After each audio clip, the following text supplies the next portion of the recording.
Moin, ihr Landratten. Herzlich Moin. willkommen bei Hamburg Hafen Live. Moment, kannst du mal gerade den Deppenstick halten? Ich muss mal kurz meine... So, da sind wir. Wir stehen hier am Ableger. Ja, wir sind hier bestellt und nicht abgeholt. Genau. Der Plan ist nämlich, den wir heute, der uns kurzfristig vorgeschlagen wurde, dass wir doch mit Claudia und der Barkasse Ben und Kirsten auf der Aida Luna begleiten. Das ist standesgemäß, findest du nicht auch? Ja, ich finde, wenn schon, denn schon, oder? Ja. Und ja, was nicht da ist, ist die Barkasse. Ja. Das ist im Moment das Problem. Keine Barkasse da. Aber Kannst du mal nachfragen, Brigitte? Bei Tochter nachfragen. Genau, wo ist Mutti? Und auf dem AIS ist sie, glaube ich, auch nicht. Ihr könnt ja mal schauen, Birgit Ehlers. Wir warten jetzt aber. Also Claudia müsste bald hier angerauscht kommen. Dann Gäste rausschmeißen, wir springen drauf und dann kann sie gleich den Hebel auf den Tisch legen. Und dann hoffen wir, dass wir auf jeden Fall pünktlich da sind. Oder wir fahren ja nicht so lange rüber. Ne? Und wir haben was Neues, ne? Ja, warte mal. Ich muss mal eben einmal das hier umbauen mit meinem komischen Stick. So. Ja, jetzt geht das viel besser. Guck mal, wir haben endlich unseren schönen Mikrofonpuschel bekommen. Da sieht man noch gleich ganz wichtig aus. Ja, super wichtig, ne? Aber ist das nicht ein schöner Schaumstoff? Ja, ganz Streichel schön. Den musst du so ans Gesicht nehmen. Das ist Wellness. Das Wellness. Was ja immer ganz lustig war, so die Presse so immer auf so Veranstaltungen, ne? Da haben doch irgendwie immer die Leute so Witze gemacht mit diesem Puschel, ne? Die haben die doch abgezogen und reingebissen und so, ne? Aber ich finde, wenn du damit jetzt, also wenn wir jetzt irgendwann kobern müssen hier oben und dann so ein Mikro haben, das sieht gleich offizieller aus. Absolut. Das hat gleich einen ganz anderen Charakter. Ich finde das ja auch immer ganz nett, wenn die das so ins Gesicht halten, weißt du, so richtig so. Hören Sie mal. Ja, hallo. Guck mal, du kannst Leon ins Gesicht halten. Ja, hier, mein erster Interviewpartner. Guck mal, wir haben ein schönes neues Mikro. Was hältst du davon? Das ist hübsch. Und guckt euch doch Leon heute an, wie der aussieht. Also wie so ein richtiger Seemann. Du. Leon, hier. Herrlich, du. Guckt euch das an. Ja. Habt ihr das Beine schon mal eines gesehen? Ruderers. Obwohl ein Ruderer hat ja eher einen starken Rücken und Arme, ne? Ja, und Beine vor allen Dingen. Ach stimmt, Ja. du musst ja auch mit den Beinen drücken, ne? Ja. Wollen wir so langsam nach vorne gehen? Hast du Birgit schon Claudia geht nach entdeckt? vorne ran, genau. Okay. Kommt da gerade vorbeigedüst. Ach, da kommt da ist sie. sie ja Aber schon. vorne können wir dann direkt weiterfahren. Alles Ab dem klar. Go. Supi. Ja. Wir haben sogar heute einen Barkassenhund. Wir kommen. Gut. Ja. René ist da. Martin ist auch noch da. Ja, und die wir Leuchtboje. haben natürlich auch unsere Signalpfeife dabei. Aber ist nicht mit Pfeifen. Nee, man sieht dich auch nicht. Nein, man sieht dich nicht, Schätzelein. aber man hört dich. Wir hätten ja auch an den Puschel gar nicht das Hamburg Hafen Live Logo, sondern einfach ein Bild von Horst Schlemmer machen können. Weil Horst Schlemmer ist ja auch wieder ganz dick im Geschäft, oder? Die drehen gerade einen Kinofilm oder gibt es den schon? Kann man den schon Schätzelein, sehen? nein, der wird erst gedreht, glaube ich.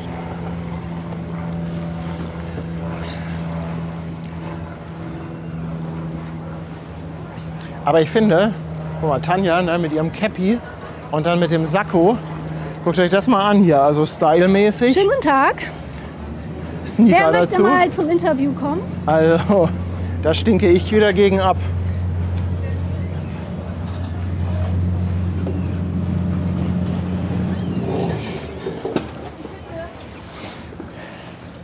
Guck mal, Kirsten ist auch im Chat. Wir kommen gleich. Wir kommen. Wir kommen gleich. Komm, wir gehen mal ein kleines Stück an die Seite. Genau. Wir müssen ja erstmal die Gäste rauslassen. Ja. Leon muss noch schnell festmachen. So, mal gucken, wie schnell die aussteigen können alle. Guck mal, der Barkassenhund. So süß. Alles doof, ne? Guck mal, die Trockenpfütze, 8 Monate dabei. Carsten Oberlausitz Wahnsinn. ist seit 15 Monaten dabei. Schwester Hansen ist auch im Chat. Maschine Skolze Hansen. natürlich auch. Ja, also Schwester ja, Hansen, ich habe da ein neues Mikro hier in Vorführung. Also ich probiere das für dich mal aus. Ich hoffe, dass du es ab nächstes Mal übernimmst, ne? Als Reporterin. ja, Ben und Kirsten gehen auf große Kreuzfahrt und ich habe heute schon gedacht, irgendwie wir machen einen Tamtam, als wenn die beiden auswandern. Ja. Aber das sind 4 Nächte, ne? Das ist so eine Kurzkreuzfahrt. Aida Luna geht ja irgendwie demnächst in die Werft und macht bis dahin nur noch so Kurztouren. Und ich glaube, Donnerstag oder so sind die dann schon wieder Donnerstag oder In Kiel. Freitag. Donnerstag. Landen die in Kiel, ne? Und ja, der Plan war natürlich erst, die beiden ganz normal von der Seemannsmission zu begleiten. Und dann rief Leon heute Mittag an und sagt, hey, wollen wir nicht mit der Barkasse fahren? Und das war eine super Idee, weil Claudia hat nämlich Zeit. Und das heißt, wir haben gleich die Barkasse wieder für uns alleine. Großartig. So.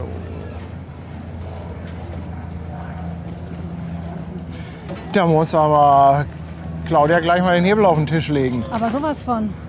Nicht, dass wir hier noch was verpassen. Ich dachte ja, das wird eine ganz entspannte Geschichte, aber dann wären wir nicht bei Hamburg Hafen live, oder? Nee.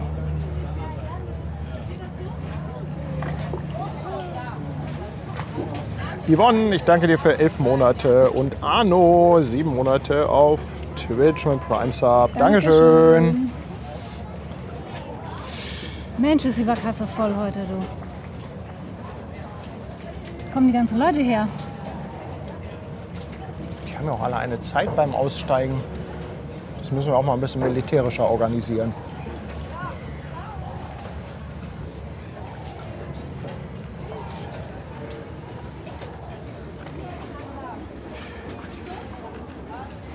Also, die Ben und Kirsten haben, glaube ich, einen Seetag und dann geht es, ich glaube, nach Christiansand und Kopenhagen. Genau. Na, das sind die beiden Zwischenstopps und landen dann aber wieder in Kiel.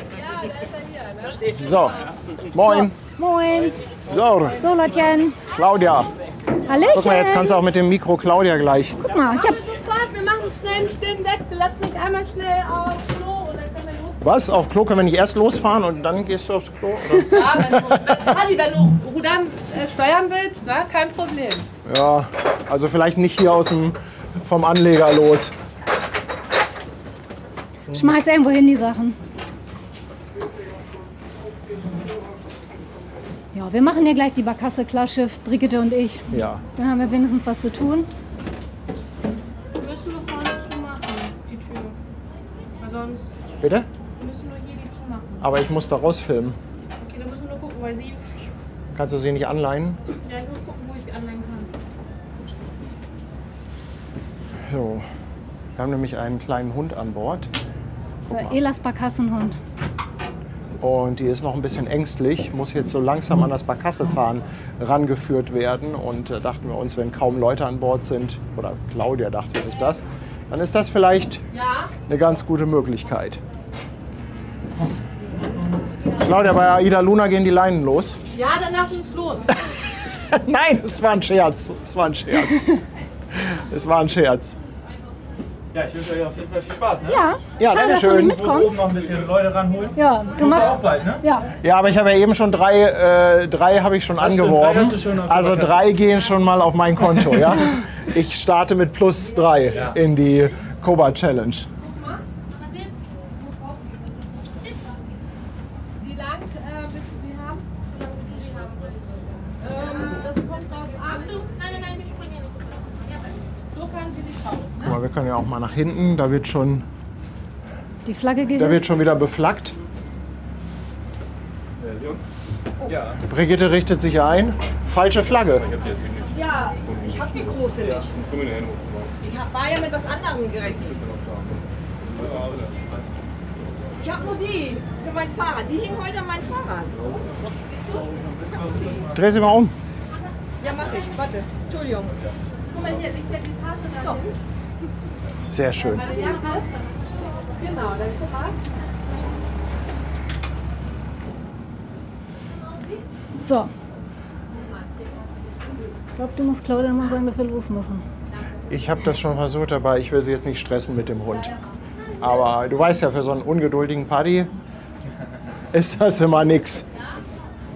Mensch. Ja, springen wir los. Dann kuppel mal aus.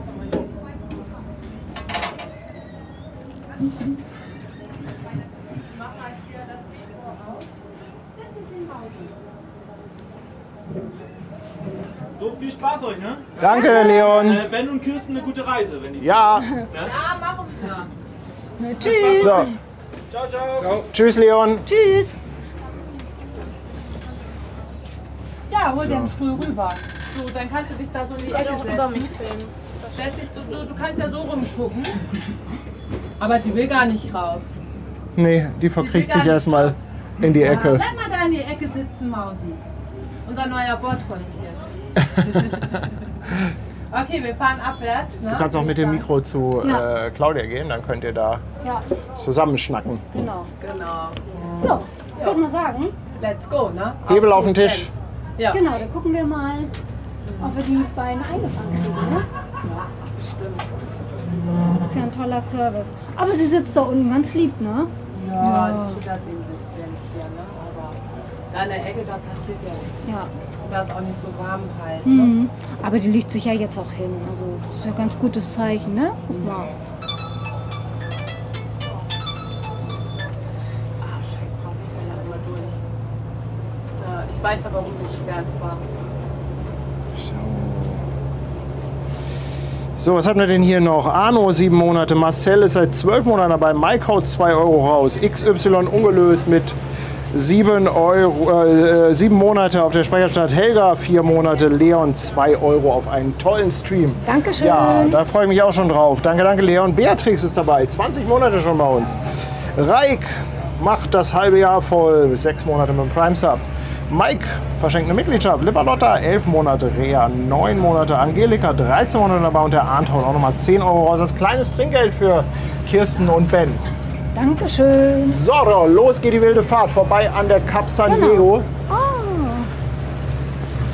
Guck mal, wir haben eine kleine Flagge. Eine kleine Elas-Flagge. Kleine Elas-Flagge. Ist die nicht süß?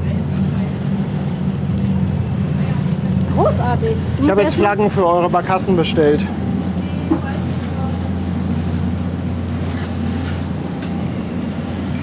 So, jetzt machen wir erstmal eine kleine Hafenrundfahrt zum Anfang. Bei bestem Wetter. Fängt irgendwo an. Brigitte dekoriert hier auch erstmal die Barkasse. Steuerbord kann ich ja Magneten. Kraft mit Magneten. Du mach mal. Du kriegst das schon hin. Weil jetzt hier und da mal wieder das in Mast reinhängen können. Ja. Aber was gibt's Schöneres als bei so einem Wetter eine Hafenrundfahrt, oder? Ja, vor allem an der Seemannsmission würden wir ja auch wieder voll in der Sonne stehen. Hier können wir jetzt zumindest mal kurz unter Deck. Also und auf dem Wasser mit so ein bisschen Fahrtwind ist das natürlich gleich noch mal ein bisschen angenehmer. Also in Hamburg ist heute noch mal so ein richtig schöner Sommertag. Ach, ich freue mich auch für Kirsten und Ben. Absolut. Die beiden werden bestimmt richtig Spaß haben und dass wir sie jetzt noch standesgemäß verabschieden können, das freut mich auch total. Also das muss ja auch irgendwie sein. Absolut. Also das ist wirklich... Hat zwar alle meine Pläne umgeschmissen, aber naja. Ja, wunderbar sieht das aus. Jo. Mehr habe ich leider nicht. Aufgeflackt. Ich war ja heute eingeladen zu Kicken mit Herz. Ist ja auch eine tolle Veranstaltung. Hadi hat es leider nicht geschafft, aber vielleicht nächstes Jahr wieder. Ne? Nächstes Also Jahr wer wieder. Lust auf Fußball hat, also die machen auch immer wirklich tolle Sachen. Das ist eine richtig schöne Veranstaltung. Kann ich echt nur empfehlen.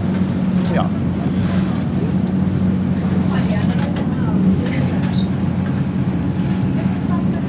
Hauptsache Brigitte zieht erstmal die orange Jacke an. Ist ja auch gar nicht warm. Nein. Aber man sieht sie wenigstens. Ich bin der Sensorfleck.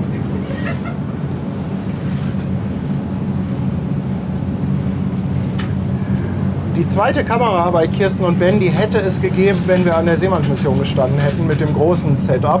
Dann hätte ich eine zweite Kamera dazu schalten können. Das war alles geplant, bis Elas alles über den Haufen geworfen hat und gesagt hat, wir fahren Barkasse. Da bin ich dann aufs Handy umgestiegen und haben wir gesagt, komm, dafür fahren wir ganz dicht dran. Und wenn wir uns mit den beiden unterhalten wollen, müssen wir halt direkt bei denen unter die Kabine. Und Ben muss von oben runter schreien. Geht ja auch.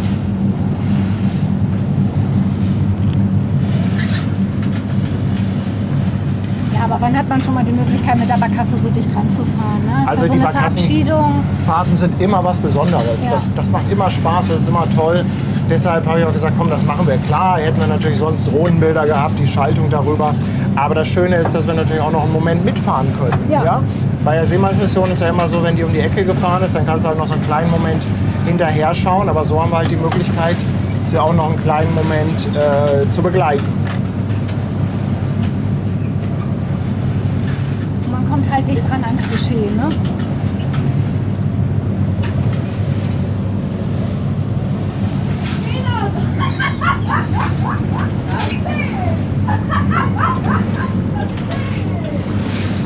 Also, Hauptsache Brigitte ist gut drauf.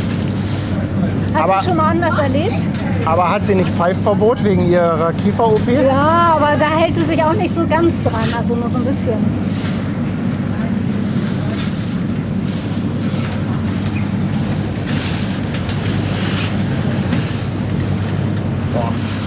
Die Sonne brennt schon wieder wie Bunsen. Ja.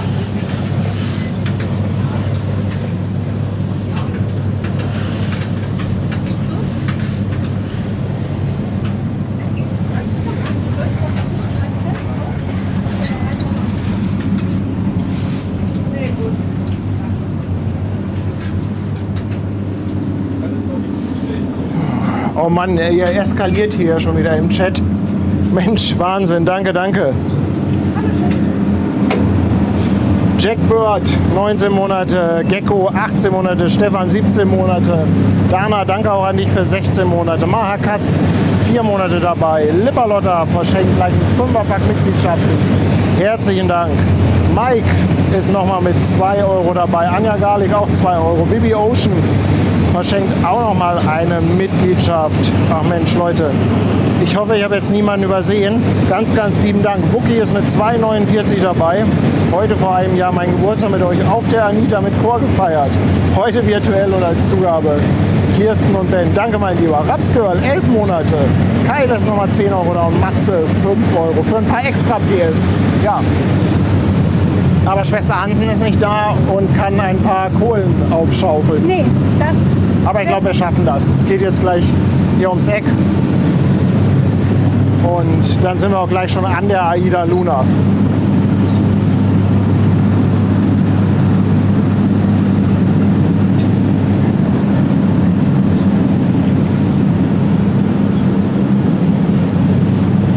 Ja, genau, eine Hamburg Hafen Live Trillerpfeife so als.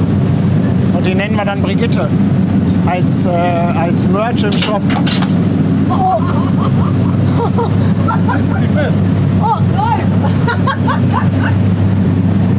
Bauen hier schon wieder das Schiff auseinander. ja, ja. Ach, du hast einfach Magnete da dran Genau, gemacht? und dann ist das jetzt eben hochgeflogen und hat sich da selber festgetütet. Ja. Ja, guck mal hier, die Kirchdorf, eine von den alten Hafenfähren. Auch immer wieder schön zu sehen.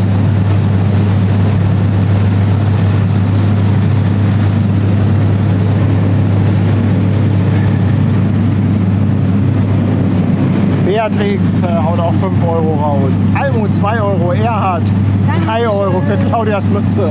Oh, guck mal hier, das Schrauben. Ja, ist das richtig toll, ne? Schraubenwasser? Ja, das Schraubenwasser. Die Sandra, mein Hund und ich, Mensch, 48 Schweizer Franken. Vielen Dank dafür.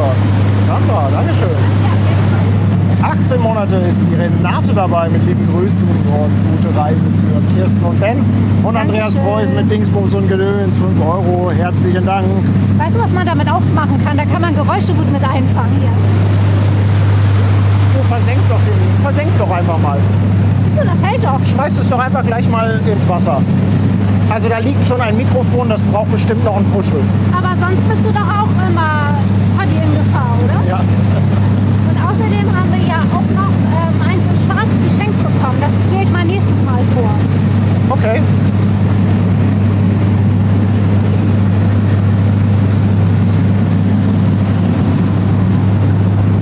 Guck mal, da kommt Helga.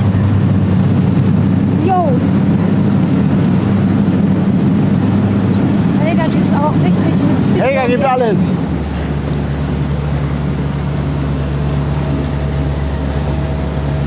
Wow. Oh, die gehen auf Verfolgungskurs. Oh, Oha! Barkassenrennen bei Elas. Barkassenrennen. Was ist denn hier schon wieder los?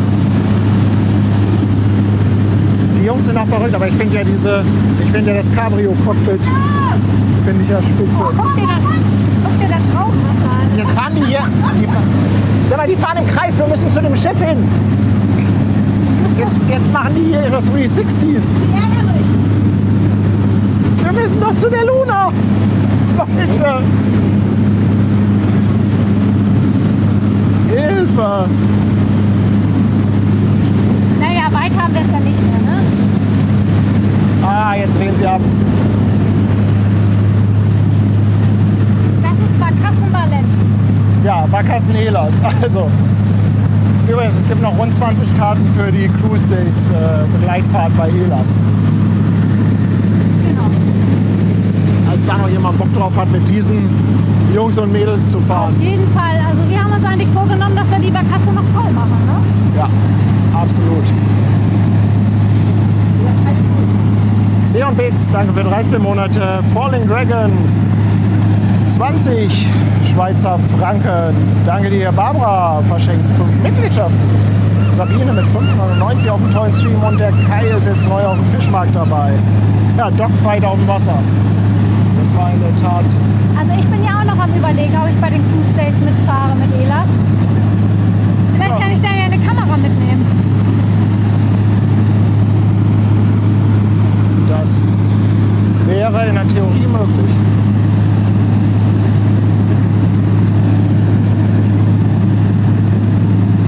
Wo ist hier denn die kleine Luna? Ist jetzt auch nicht so riesig. Die ist schon weg. Ist schon weg, ja. Die sind schon weg. Da kommt sie zum Vorschein.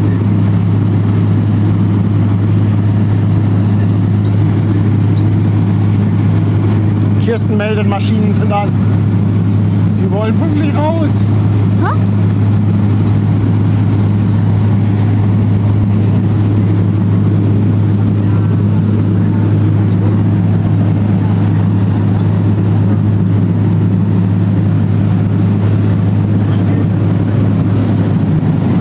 Wo haben die denn ihre Kabine? Steuerbord oder Backbord? Ben und Kirsten sind auf der Steuerbordseite. Ah, gut.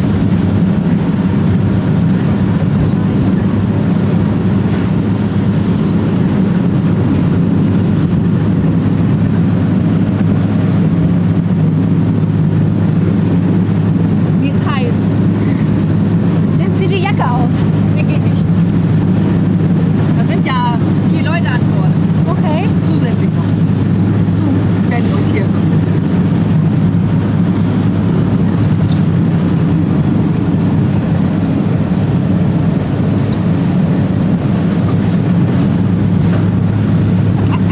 Schön, jetzt gibt es noch eine kleine Dusche. Auch so ein bisschen Elbwasser. Das geht mal. Torben ist auch da. Ja, Torben, liebe Grüße auf die Mein Schiff. Weiß nicht, 1, 2, 3, 4, 5. Irgendwo in Norwegen schippert er rum. Ja, dann trifft er ja Ben und Kirsten vielleicht. Also wenn die nicht nach Dänemark fahren. Ah nee, doch Dänemark fahren die, ne? Ja. Wie sollen sie denn in Norwegen dann Torben treffen? Die fahren ja auch zuerst nach Norwegen, oder nicht? Also die fahren nach Kristiansand und Kopenhagen. Naja, aber Torben hat doch Connection zur Crew, also er kann doch mal sagen, hier mal schnell. Kinder.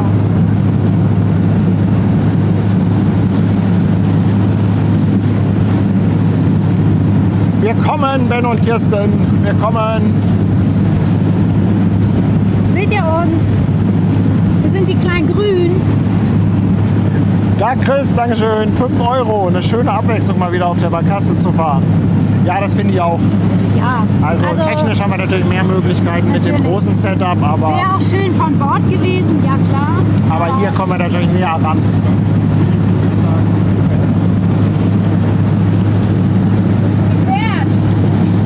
Ne, Trefferkrümel, 19 Monate, danke.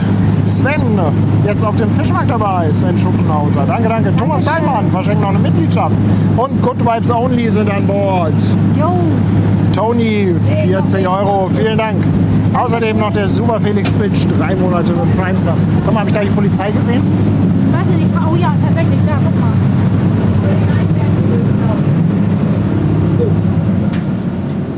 Die Da kommt die Polizei ist da. Polizei und Claudia geht vom Gas.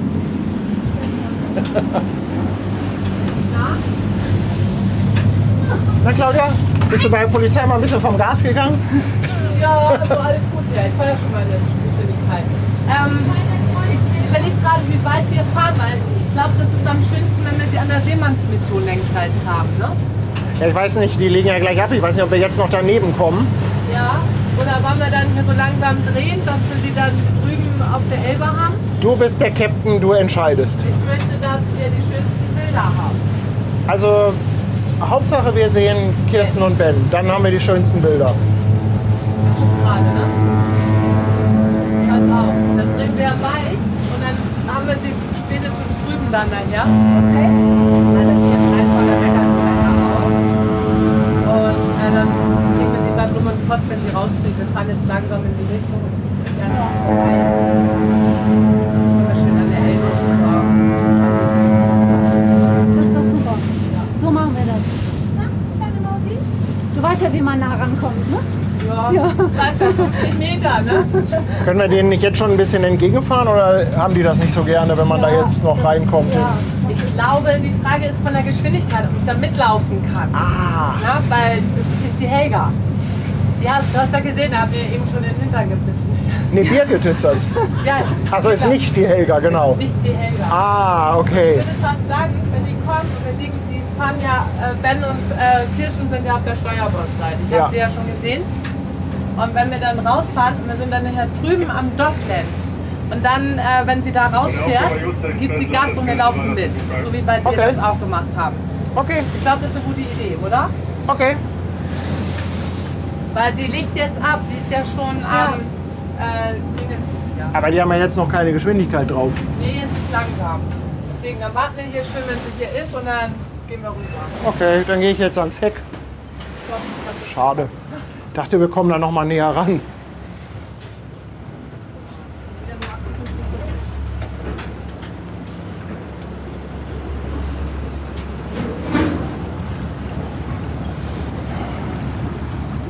So, Ben und Kirsten, jetzt gibt es kein Zurück mehr. Also ihr könnt jetzt nicht mehr aussteigen.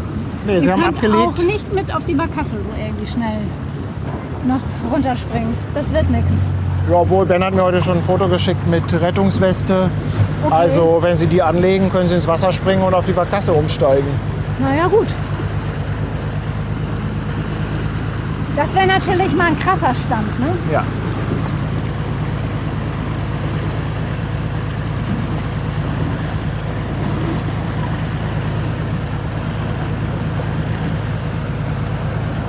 Ich mag das ja, wenn man so ein bisschen rumdümpelt, ne?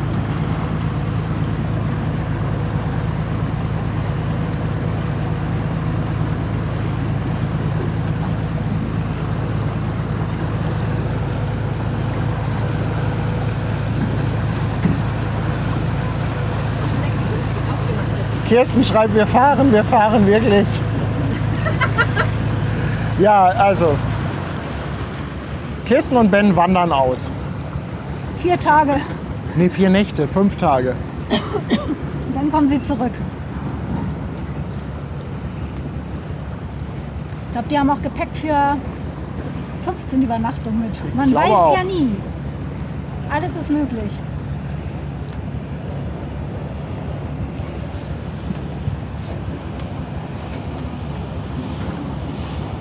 Simone, 16 Monate dabei. Dankeschön. Dankeschön. Manuela verschenkt eine Mitgliedschaft. Danke. Glenn Thielemanns oder Tilemans. We are on board one day on Aida Sol, 12th September, and then the Hamburg Cruise Days. Woohoo, Glenn, thanks for 5 Euro Super Chat. Der Frank-Film. Liebe Kirsten, lieber Ben, euch eine schöne Reise. 2 Euro Super Chat. Dankeschön. Nein, die Luna ist nicht die größte. Also es ist eher eins von den kleineren Schiffen bei AIDA. Na, jetzt liegt sie, fährt sie ja. Sie fährt dann. Sie fährt, ja. Und jetzt sind wir hier auch mal ganz dicht, ne?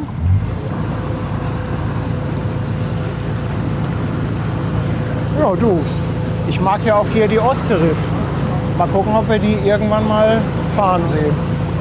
Ich habe das gar nicht mitgekriegt. Was ist denn mit der passiert? Nee, die wurde doch, ich glaube, die wurde auch bei Sitas noch angefangen zu bauen. Und eine ganze Zeit lang lag die rum und jetzt hat man die bei Blom und Voss fertig gebaut. Aber wie der aktuelle Stand ist, weiß ich auch nicht.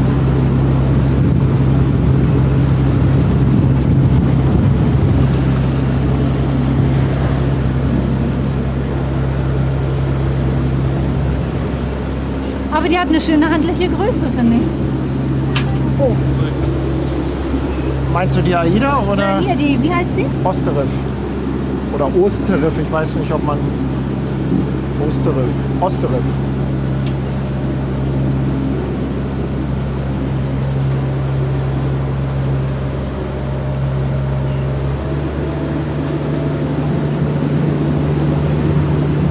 Und die Fotografen eskalieren hier auch Wir schon bekommen wieder. auch wieder sensationelle Bilder. Ja.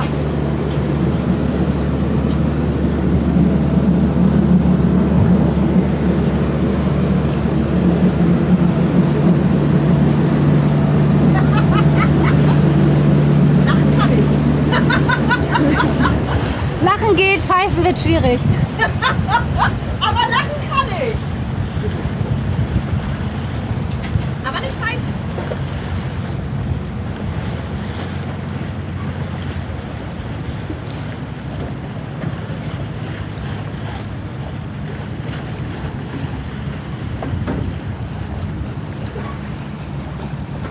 Sind denn Ben und Kirsten auf der Kabine oder sind die Ich beim... glaube, die sind auf der Kabine. Ihr seid gemein, ne? Auf jeden Fall sind sie im Chat. Unterzahlen, ne? Es ist korrekt.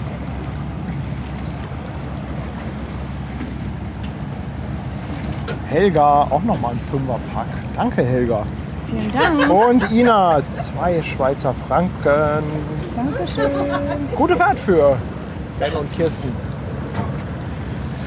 Hi. Nicht gut. Ich bin im Wege. Ja, doch. Ja. Ach, Schiffchen. Claudia zu schnell. Ja, ich nicht.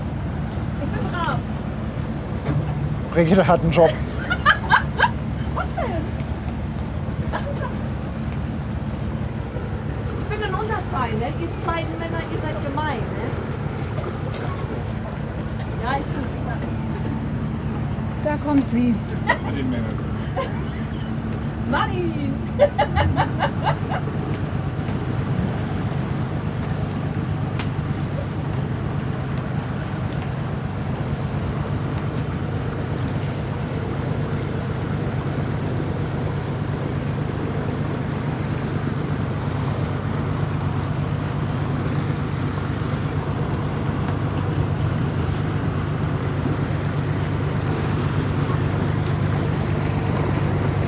Ja, hier kam noch ein guter Hinweis. Bei der Osterriff ist der Name abgedeckt. Ne? Da ist so ein Tuch drüber. Das könnte ein Hinweis darauf sein, dass sie bald getauft wird. Gut aufgepasst. Ja, Tatsächlich. da ist so ein graues Tuch über dem Namen. Ach so, da. Ja. Rechts. Ich hatte da noch eine Flasche Shampoos. Ich könnte das übernehmen.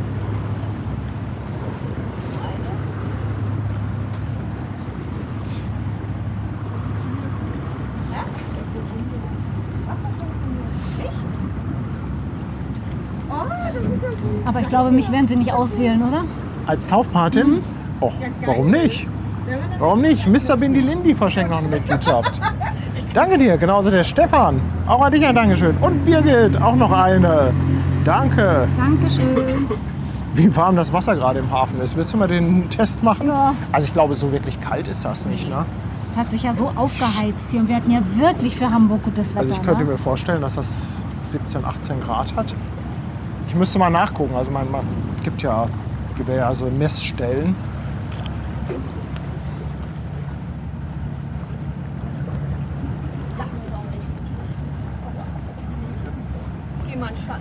Nee, dann kriege ich nichts mit. Und nächste Woche dann endlich die Hamburg Cruise Days. Hoffen wir mal darauf, dass das Wetter hält. Vielleicht rechnet sich das in der Woche noch mal ein bisschen ab, damit es dann am Wochenende Nein, wieder am Wochenende trocken ist. wird das gut. Ben hat gesagt, ich soll das schon machen mit der Taufe. Finde ich jetzt auch. Ich finde auch. Kriege zwar Ärger mit Schwester Hanse wegen den Shampoos, aber naja. Ich kann ja Wasser reinfüllen vorher. Du, wir können doch da auch mit der Barkasse ranfahren. Ja. Dann schmeißen wir einfach eine Flasche Sekt an den Bug und reißen die Abdeckung ab. Dann filmen wir das Ganze. Oh, dann kriegen wir bestimmt Ärger. Ja. Dann ist die Polizei hier nicht mal dein Freund.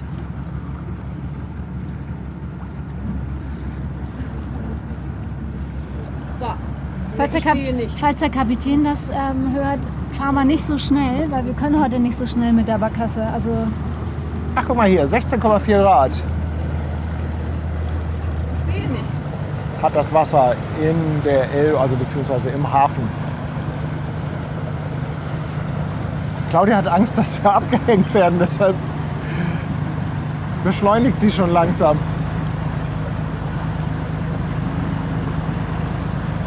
Dann bin ich so weit, sehe ich nicht.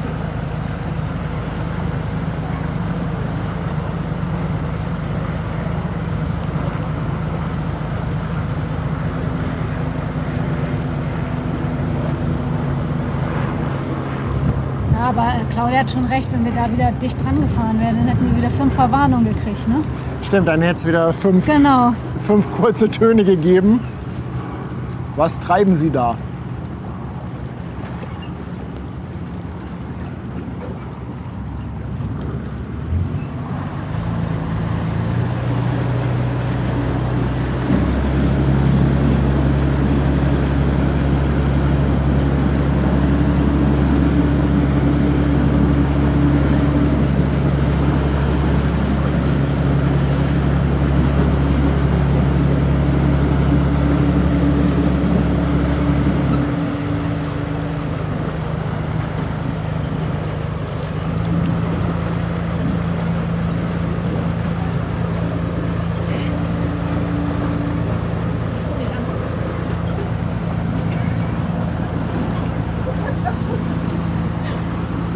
Hat denn heute jemand unseren Platz übernommen an der Seemannsmission?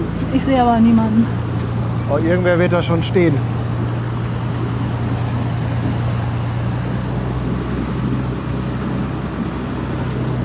Aber von hier sieht das jetzt nicht so voll aus wie sonst. Aber es kann auch sein, dass das vom Wasser täuscht.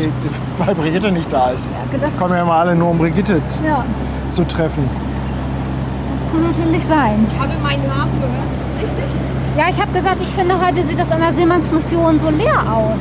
Also es kann auch sein, dass das vom Wasser so aussieht. Aber guck doch mal, oder? Ja, hier musst du, da. Ja, ich komme doch schon. Also ich finde nicht, dass das da so voll aussieht. Nee, leer. Und da hat Patti gesagt, die kommen ja immer nur, um Brigitte zu treffen. Ach so. Ja, Manchmal schon. ja, Freunde, dann müsst ihr heute auf die Barkasse kommen.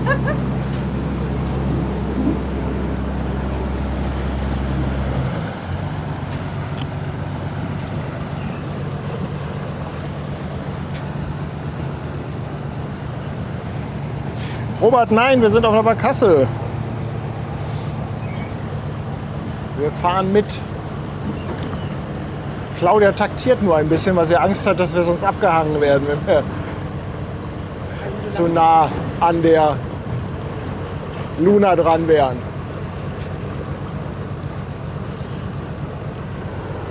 Ja, jetzt sieht man schön, wie das Heck so ein bisschen rumschwenkt.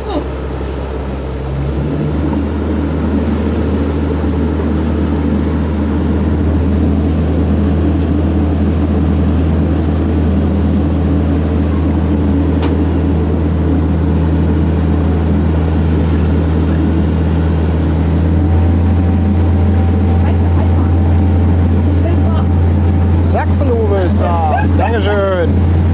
5 Euro Superchat. Herzlichen Dank. Dankeschön. Java B auch nochmal 2 Euro. Dankeschön. So, jetzt müssen wir sie nur noch finden.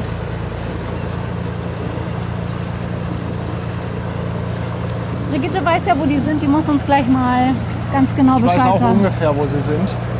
Ich habe es ja vorhin auch schon gesehen, aber Deck 7. Nee, Deck 8. Deck 7. bei welchem Rettungsboot von hier aus gesehen? 2, das dritte. Genau. Von da. Ach, da sieht man das doch schon, oder? Tobi ist auch wieder drauf. Tobi, der Biker. Ja, ohne. Deck Der ist vorne auf Deck Ach, guck 6. mal, da winkt er doch. Tobi, auch an dich, gute Reise. Gute Reise. Ja, und Deck 5 ganz vorne. Ich sehe sie. Ich sehe sie auch. Ich sehe sie. Wir sehen euch. Da sind sie. Quasi zwischen dem zweiten und dritten Rettungsboot.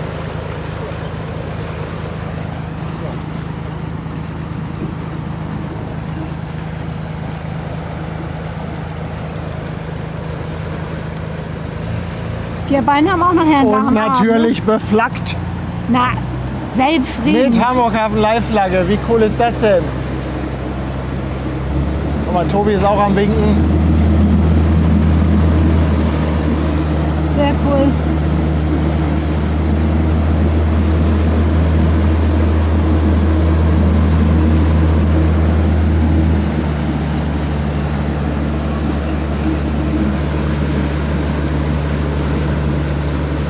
Aber schöne Kabine, ne? Ja, also ich finde auch.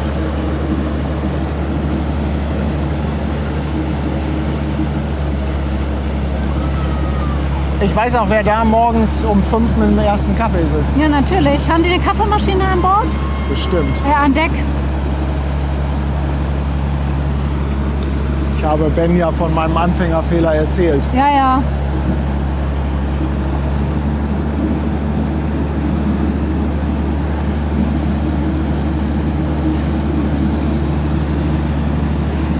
Ich komme mir so ein bisschen vor wie so ein Delfin, der immer die Schiffe verfolgt.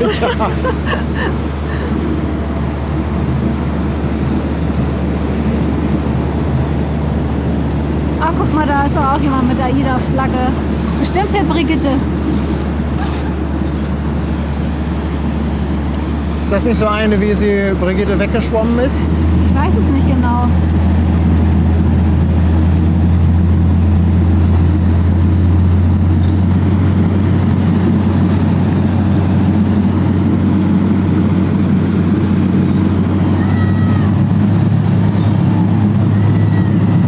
Ben, komm bald wieder.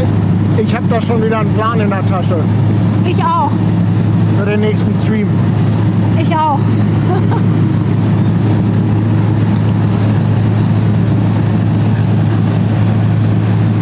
Jetzt wird der Stream richtig cool. Wir kommen immer näher ran.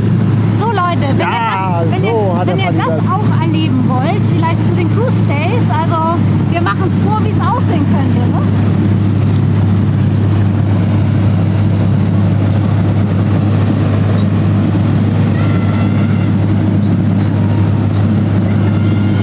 Was schreit denn da so? Brigitte. Weil sie nicht pfeifen darf, schreit sie jetzt? Was muss sie ja machen? Guck mal, die beiden geben auch alles mit Winken. Ja, Die denken sich auch, hoffentlich sind die bald weg, damit wir mit der Winkerei aufhören können.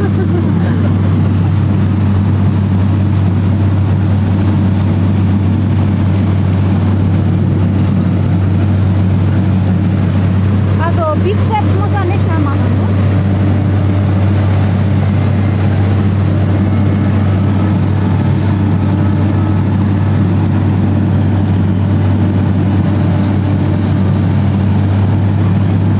Sieht von hier so dicht aus, ne? Ja. Ja, es ist aber auch dicht. Ja. Also wir Aber sind ich bin schon bei dir auf dem Bild. relativ nah dran. Ja, weil ich Weitwinkel anhabe gerade. Aber mach doch mal. Sind die doch so dicht da? Nochmal die Ben Telecam. Natürlich. Da.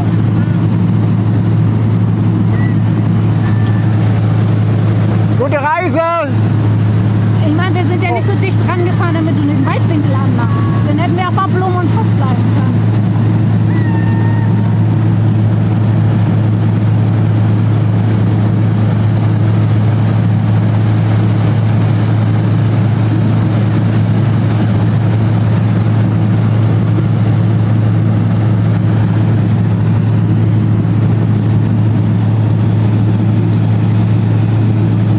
Nilsi spendet für eine Kreuzfahrt für Paddy und Ben. Dankeschön. Nicole ist seit 18 Monaten dabei. Nicole, Dankeschön. Dankeschön. Hafenstadt Hamburg, 5 Monate auf der Reeperbahn mit schöner Reise. Auch an dich, Annekes, Dankeschön. Dankeschön. Ja, aber die fährt uns tatsächlich davon, die Luna. Also das nächste Mal müssen wir wieder die Helga nehmen.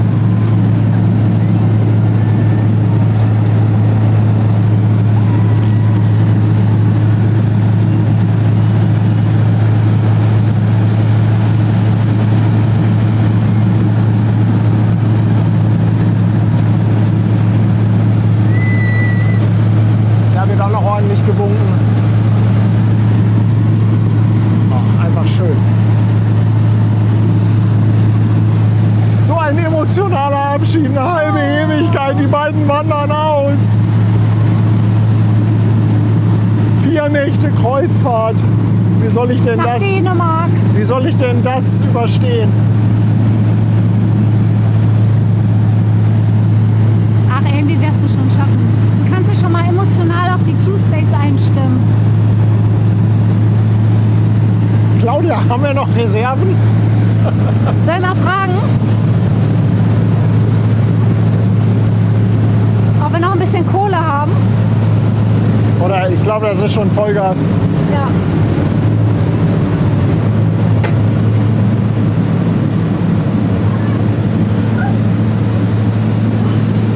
Ich hoffe, mein Mikro reicht bis hier vorne. Ja. Ja. Das stimmt.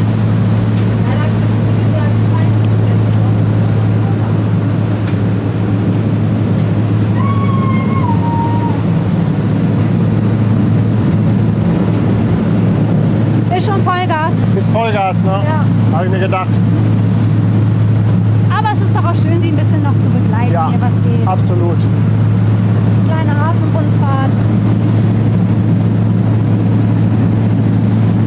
Oh, Sandra verschenkt noch mal 10 Mitgliedschaften. Sandra, danke. Und Matze spendet 2 Euro für einen Turbolader.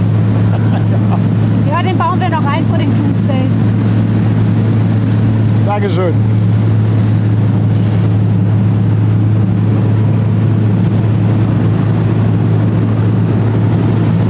Ja, bei Top Gun würde man jetzt noch Nachbrenner zünden, genau.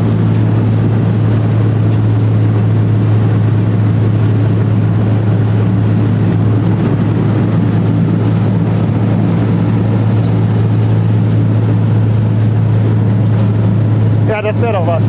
Soll ich nach Christian Sand fahren mit dem Auto und da die Ankunft filmen? Ja, aber würde ich schaffen. aber du kannst auch easy machen und das in Kiel machen.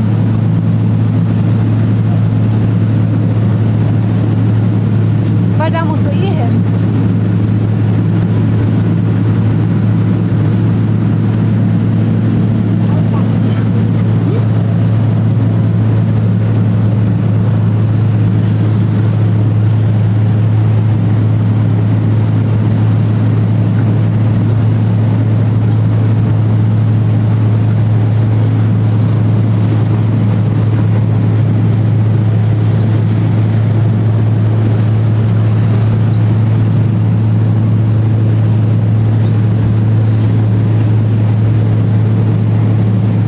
Ja, wir müssen loslassen. Lasst sie ziehen. Oh, Wir müssen loslassen. Oh nein. Irgendwann müssen wir loslassen, ja. Es macht keinen Es Sinn, ist- sie hängt uns ab. es ist sehr traurig.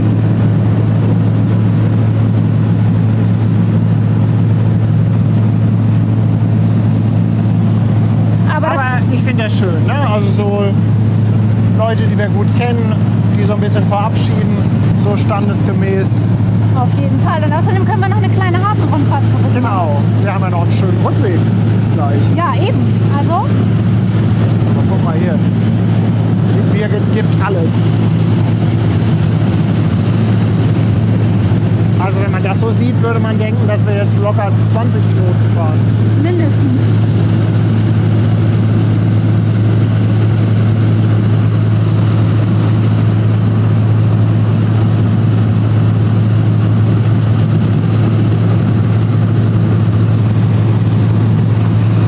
So, wie sieht's denn aus mit deiner Challenge?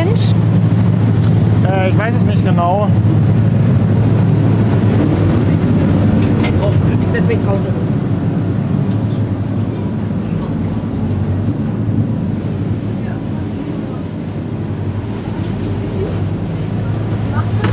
Claudia, demnächst wieder Helga, ne? Ja, aber ich glaube, das war der beste Ort, wo wir sie begleiten konnten, Ja. oder? Fand ich. Absolut. Also ich habe mich geärgert, muss ich ehrlich auch sagen. Ich hätte weiter reinfahren sollen, aber man wusste nicht, wann sie ablegt halt. Ja. Ne? Also ich hätte lieber euch War noch ein alles bisschen so mehr ein bisschen gezeigt. Polter die Polter, Ja, aber trotzdem aber schön. nachher war es schön. Ich glaube, man muss Ja. immer gucken, dass man den an dem Moment dann halt auch erwischt. Und das Problem ist, wenn sie Gas gibt, dann komme ich auch mit der Helga einmal nicht mehr mit. Aber ich hoffe, wir haben schöne Nein, war Bilder trotzdem gehabt. schön. Wir haben sie ja super gesehen, die haben ordentlich gewunken. Eben. Und, ich die glaube, beiden wenn- haben uns auch gesehen und die haben sich mega gefreut. Das ist die Hauptsache, oder?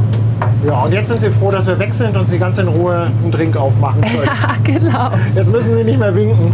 Nee, das stimmt. Ben hat einen steifen Arm. Ja. Obwohl bei Ben ist Der das bisschen Winken. Genau, der macht genug Training Ja. auch. Ist auch super schön hier gerade. Ja, aber Mit dann den machen wir gleich noch eine, Hafenrundfahrt. machen wir noch eine kleine Hafenrundfahrt zurück. Willst du durch den Waltershofer Hafen zurück? Können wir gerne machen. Also, Ja, gerne. Ja, warum Dann mache ich nicht? aber ein bisschen weniger halt, ne? So vom Also ich frage mal den Chat. Ich denke mal, viele haben da jetzt keine Lust mehr drauf. Also ich frage mal, ob ihr Lust habt, dass wir durch Waltershof zurückfahren. Oder, bestimmt keiner. oder sollen wir ausmachen jetzt den Stream und dann, Müsst ihr ich entscheiden. frage mal. Die Fährte 8 geht zur Wendeberg-Backbord in Santorhafen. Ich glaube, die Antwort kennst du schon, ne? Das ist mehr eine rhetorische Frage. Ich glaube, der Chat, der sagt weitermachen. Ja. Sabine ist seit 16 Monaten dabei. Sabine, Dankeschön. Tobias auf dem Fischmarkt neu. Tobias, danke dir. Dann Christian Ehring für 102 Oktan Kraftstoff. 2 Euro, Dankeschön. Toni, 20 Bucks. Ein Toast auf Freundschaft, Dankeschön. Der Jörg lässt auch nochmal 2 Schweizer Franken da und Lea und verschenkt noch eine Mitgliedschaft. Also, der Chat ist ziemlich genau der Meinung, dass wir das machen sollen. Was machen? Fand Schleppen ich, die da ab? nee, guck mal ganz vorne, der kommt doch, oder? Ach so, Oder liegt der da? das Containerschiff, Ja, der kommt. Das müsste Houston Express sein. ja, pass auf, dann fahren wir doch einfach ein bisschen entgegen. Wir dürfen noch bis Tinstyle fahren. Ich glaube nicht, dass der Chat das möchte, dass wir einem Containerschiff noch entgegenfahren. Nö, überhaupt nicht. Ich glaube, da hat er gar keinen Bock drauf. Mann, Mucke, du bist heute ein echter Witzbold, oder? Ja. Ja, das machen wir doch noch. Leute, dann gibt es hier noch eine mega Zugabe. Houston Ja. Express fahren wir ein bisschen entgegen. Das ist auch nach meinem Wenn ihr nach vorne guckt, die Luna macht gerade Lotsenwechsel. Ja, das ist schon zu weit weg hier für das, Ja, wahrscheinlich. für das Handy.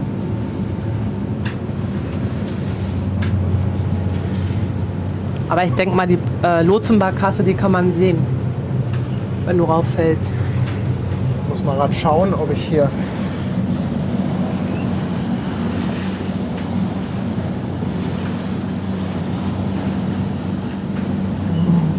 Ich glaube, da kann man es sehen. Gerade der Lotsenwechsel.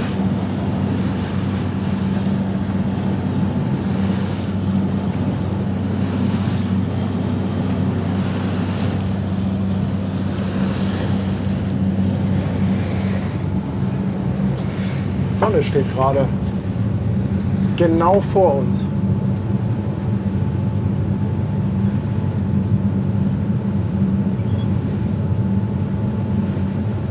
Natürlich fahren wir einen längeren Weg zurück, damit ich meine Trauer verarbeiten kann, Dass Ben weg ist. dass Ben weg ist. Ben und Kirsten, ja.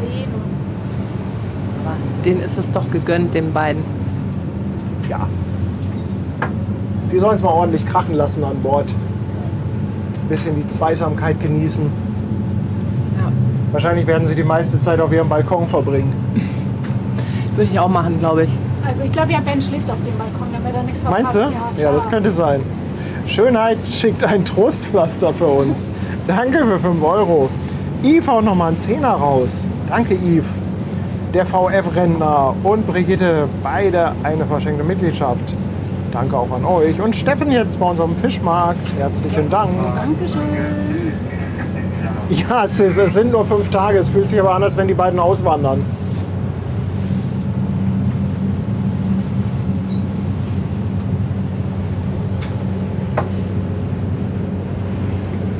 Ich habe gar nicht mitbekommen, wo die hinfahren. Ich habe gar nicht mitbekommen. Christiansand und Kopenhagen. Oder es ist Christiansund. Ich verwechsel die immer, die beiden. Ich auch.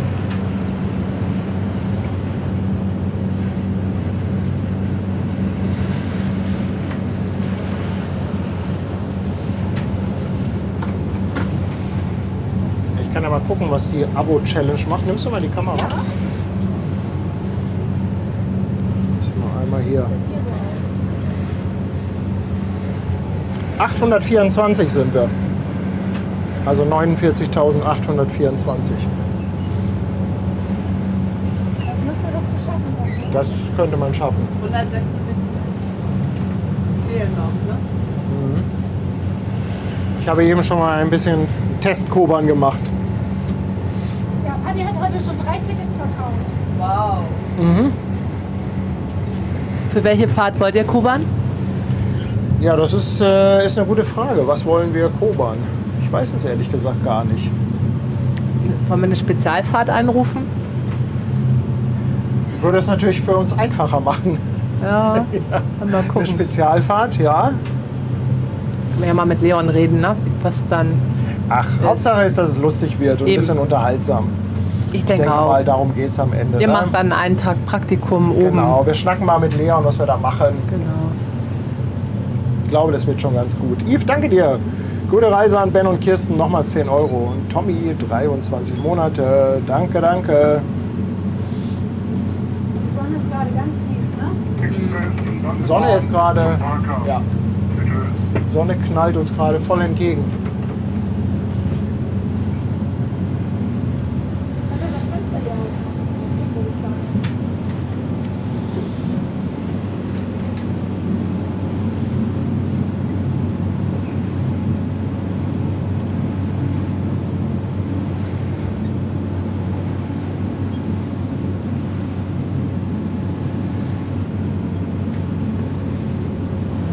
Ein Schleppverband, Könnte das Fenster hier so kaufen? wenn du möchtest. Nein, ich weiß ja nicht. Also ich weiß nicht, ob das dann hier durchzieht. Muss mal Claudia fragen, ob das... Nee, das ist nicht so gut. Aber du, wir warten jetzt noch ein bisschen, bis die Houston Express kommt. Ich will dann nur gerade, wenn wir da gleich neben sind, dann wird es eh dunkel. Dann blendet die Sonne nicht mehr so. Wir können ja noch mal nach hinten rausgucken, da ist schön viel Platz. Hat er das Ja, dann nehme ich das mal mit hier.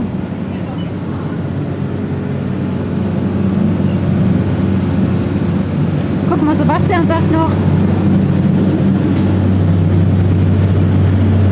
Guck mal, hier hinter der Houston kommt noch direkt die CMA CGM Tiger. Ja. Und hier haben wir natürlich jetzt das Gebrumme von der Maschine. Ja, wir können auch wieder Aber ein ich Stück denke, nach vorne einigen gehen. wird das ganz gut gefallen. Aber für einen Dass man Ton... dein Gesappel nicht so hört vielleicht. Ja.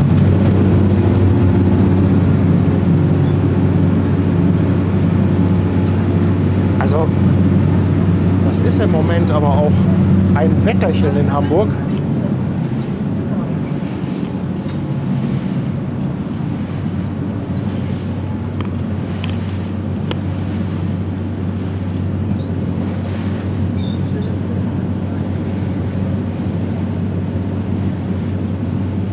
Ja, ich sehe eine Zeitlupe, in der Paddy und Ben vom Schiff springen, aufeinander zuschwimmen, Arm in Arm, wieder raus im Wasser und dann einen Walk machen. Ja, ganz genau. Sowas in der Art.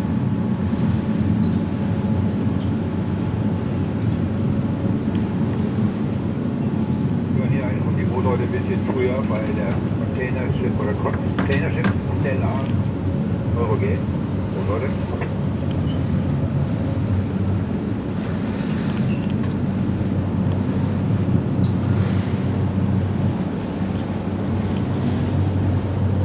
So, was sagt denn überhaupt der Chat? Die hatten aber noch Lust auf das Containerschiff, ne? Ja.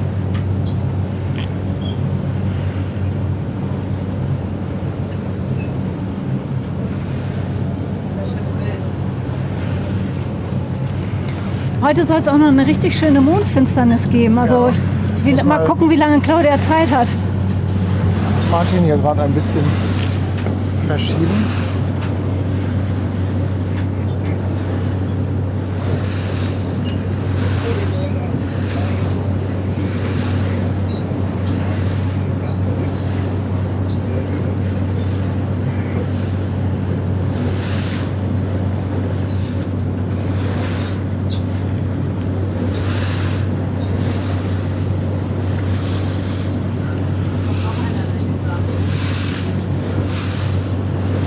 Ja, kommt noch ein großer, ne? Ja.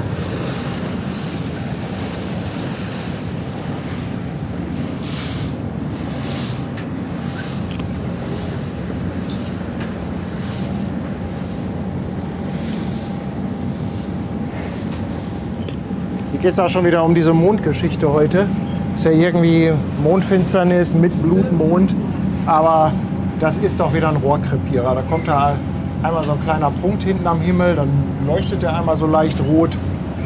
Beim letzten Mal war auch schon so eine Aufregung. Größter Blutmond seit so und so vielen Jahrhunderten. Dann streame ich das und ja, puff. Ja. Vielleicht hattest du da nicht das richtige Equipment zu. Vielleicht muss man da so ein richtig fettes Objektiv haben. So Können mit, wir eigentlich gleich auf die andere Seite von der Houston Express? Können wir da hinten rum? so mit Raketentechnik. Ich frage für jemanden, der ins Licht guckt die ganze Zeit.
Techliner, danke dir für 9 Monate auf Twitch. Blue Ticor, auch 2 Monate dabei, Dankeschön. Der Gummiberg 249, Paddy, We Rose in Titanic, ja, kommt zurück. Sowas kann ich nicht. Herzlich willkommen an Bord, danke für deinen Prime-Sub. Hi Vido, 2 Euro Superchat und fragt, gibt es wieder kleine Flaggen? Sind bestellt. Gibt es noch nicht, aber sind bestellt. Ich denke mal in 1-2 Wochen. Brauchst du eine Dusche?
Aber vielleicht können wir noch mal eine Runde Werbung für unseren Kalender machen.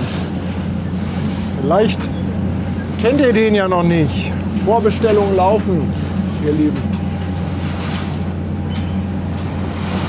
Druck ist dann im Oktober, Versand Ende Oktober.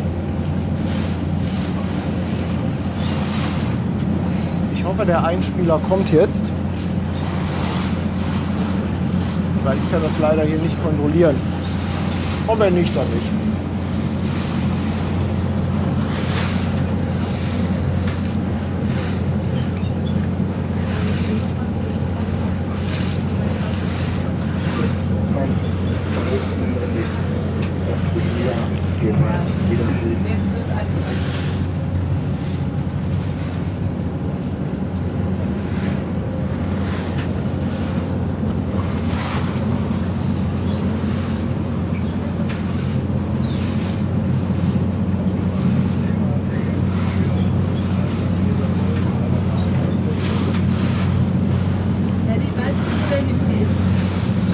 Houston Express müsste eigentlich Eurogate sein. Wenn der reingeht, dann kommt noch ein anderer im Parkhafen rein. Das ist Garganeta Bullen, aber ich muss gucken, ob ich da mit den Schleppern halt, ne? Mit dem Drücken. Ich verstehe dich leider nicht. Also ich sagte, hinter uns ist ja noch ein großer Aufbau-Euro-Gate, die CMA, CGM, Ja, keine Ahnung, genau. wie der heißt. Die Frage ist, wenn der dreht und wir vorbeikommen, ob wir da uns irgendwo hinlegen können, wo wir dann beide sehen können. Aber wenn der das so wird ja verhaftet sind. vorwärts in den Parkhafen reinfahren. Der ist ja nicht so lang. Oder? Houston Express, also ich glaube Houston Express, glaube ich Wir gucken nicht, mal, dass wo die der auf der rangeht. Elbe drehen. Also, nee, das ist richtig. Wir gucken mal, wo der rangeht. Und dann können wir ja zwischen den beiden irgendwo, wo wir nicht stören, liegen und das Drehmanöver von den anderen vom Parkhafen aussehen. Und dann geht Ja, man über- also dass wir uns in den Parkhafen legen. Ja, genau. Ja, das wäre cool. Wenn der gedreht hat und dann eben da so, wo wir die nicht behindern halt. Ja. Oder notfalls uns dann sind die fest und dann können wir uns ja auch im Waltershofer Hafen zurückfallen lassen und dann über die Schleuse zurückfahren. Ja, aber das wäre doch eine coole Sache. Das läuft schon dann von der Elbe rückwärts in den Parkhafen. Also der geht auch Parkhafen rein.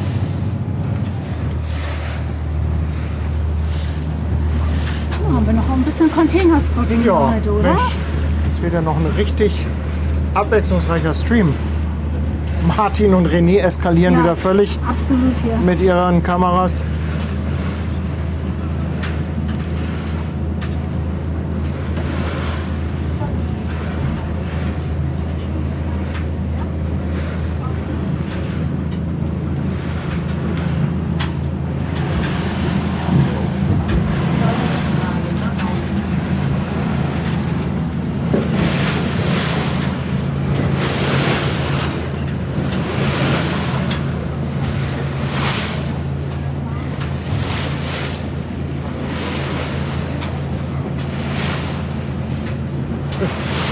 Birgit schreibt, sie muss erst ein paar Fahrten mit Elas, Niklas oder Dominik machen, bevor sie auf dem Kreuzfahrtschiff gehen. Ja.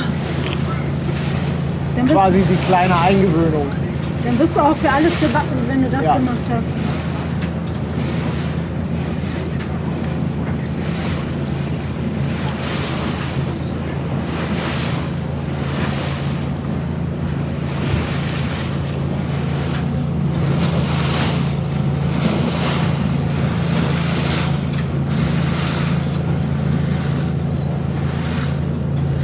Ah, Kirsten schickt auch nochmal ein Dankeschön.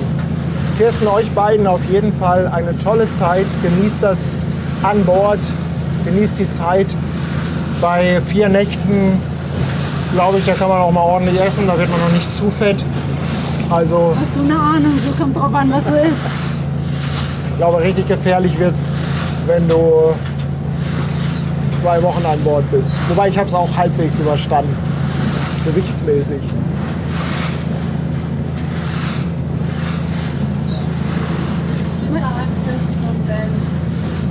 Ja, schöne Grüße. Ich habe nicht verstanden, was Claudia gesagt hat. Grüße an die beiden. Ah, okay. Liebe Grüße an euch, Kirsten und Ben, wenn ihr zuguckt. Oder wolltest du Bubendeil-Ufer aussteigen, Schatz? Ja, warum nicht?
Na, oder drehen die doch hier auf der Elbe?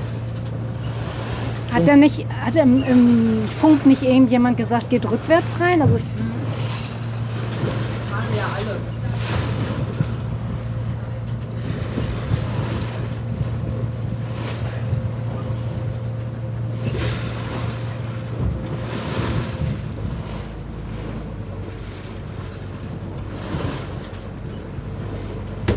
Ja, das sieht so aus, als ob die direkt auf der Elbe drehen.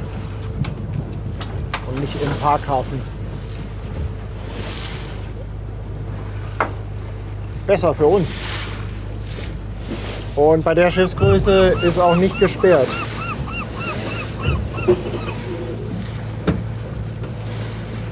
Das ist so lustig. Irgendwann habe ich mal Willi gesehen.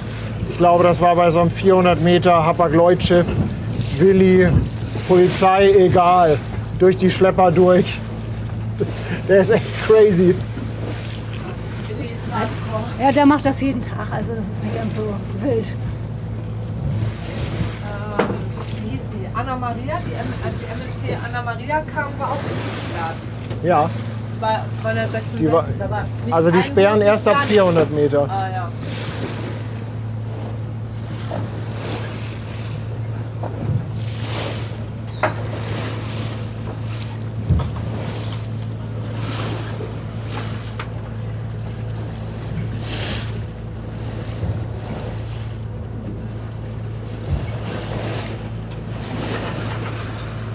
Sag mal, hast du dein AIS deaktiviert? Aber die Zuschauer können uns gar nicht finden. Die sagen alle, wir sind irgendwo in der Matrix gefangen. Wir sind doch gar nicht mehr auf der Elbe, Man kann uns nicht das ist- auf dem Wesselfinder sehen. das ist eine Aufzeichnung.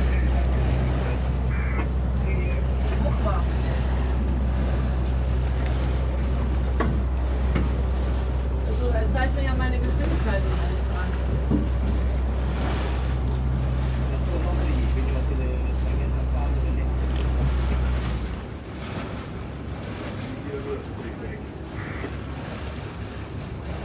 Jetzt muss Claudia das erstmal selber checken.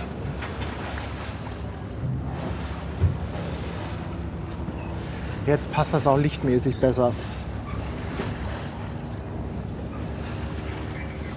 Da scheint es loszugehen. Der Schlepper an der Springklüse, Steuerbord.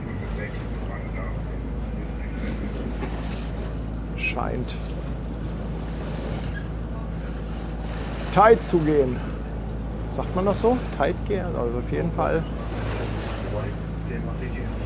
irgendwie so Auch ähnlich. auf IS. Du bist drauf? Ja, schon ein bisschen verzögert sein. Eben war ich ja Welche App benutzt du? Marinetreff. Also ihr könnt ja mal auf Marine Traffic gucken, ob es da drauf ist. Vielleicht hat nur Wesselfinder da ein Problem mit.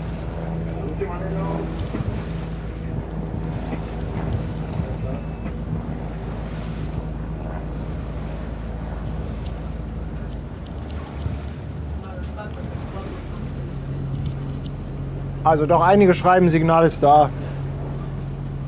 Manchmal ist das so ein bisschen softwareabhängig. Die eine oder andere App. Ja, die hängen auch hinterher. Vielleicht haben die dann auch direkt am Schiff geguckt und manchmal wird das, ich sagte, vielleicht ist es auch ein bisschen verzögert halt, ne? Dass man uns direkt hinter dem Schiff gesucht hat und wir dann auf den Apps noch irgendwo da am Aber es Kühlfleet benutzen auch hängen. nicht alle Apps die gleichen AIS-Stationen. Richtig. Bei Marinetraffic sind wir auch schon über Land gefahren manchmal. Ich würde sagen, drehen geht los. Jo.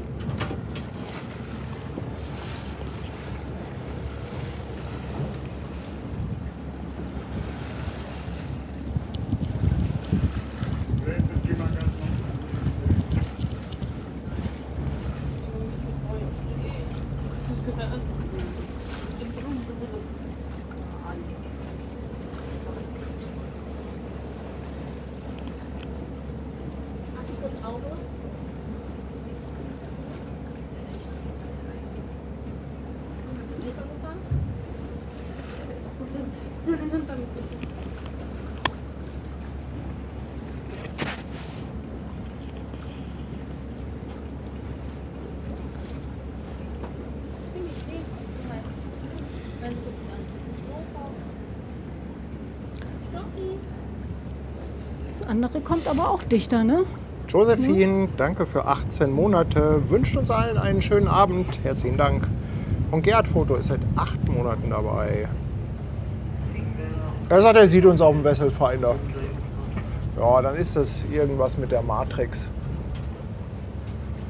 Oder das liegt an dem Blutmond, das könnte auch sein. Das kann sein.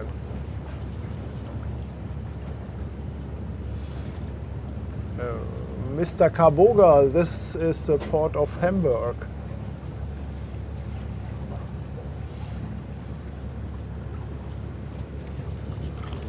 Wie sieht es denn hinter uns aus? Ja, kommt näher. Das müsste die CMA CGM sein, oder?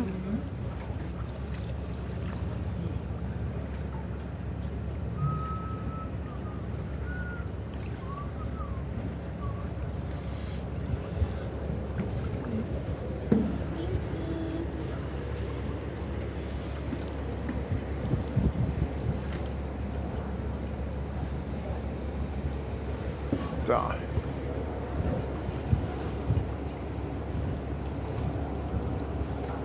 Jetzt ist Bewegung drin.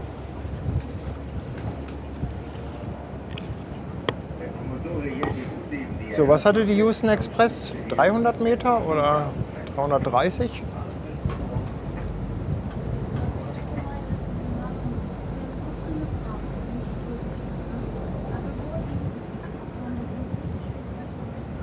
Nein, Waldfee. Mondfinsternis streamen wir nicht.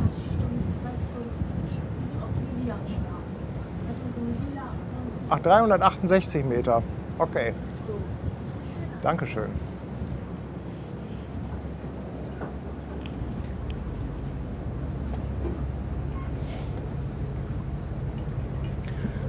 Ist dir mal was aufgefallen? Wenn die AIDA weg ist, ist Brigitte leise. Dann hört und sieht man sie nicht mehr. Ja. Frag doch mal Brigitte, was ihr Lieblingscontainerschiff ist. Na, die Houston Express ist wahrscheinlich. Dann würde sie ja jetzt pfeifen. Ach nee, sie darf ja im Moment nicht.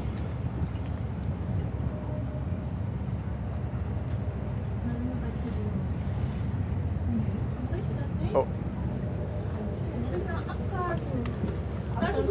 Also gezoomt ist das hier auf dem Schiff. Oh.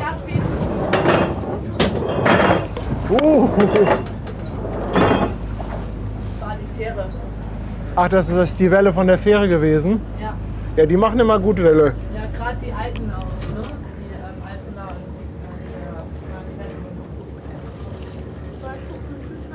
Ja, alles gut. Die Zielarbeit, die Aufwärtsweg, hat 6 Stück gemacht. Die zum Beispiel hier an. Mama, ey! Du sagst eben so schön, aber wir werden geblendet.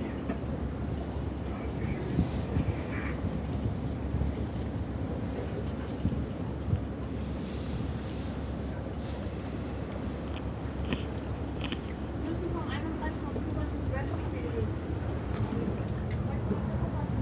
Auch eine ganz schöne Perspektive hier mal, ne? Für Ja. ein Containerschiff. Also Haben wir ich so find auch das noch nicht gehabt. Ja.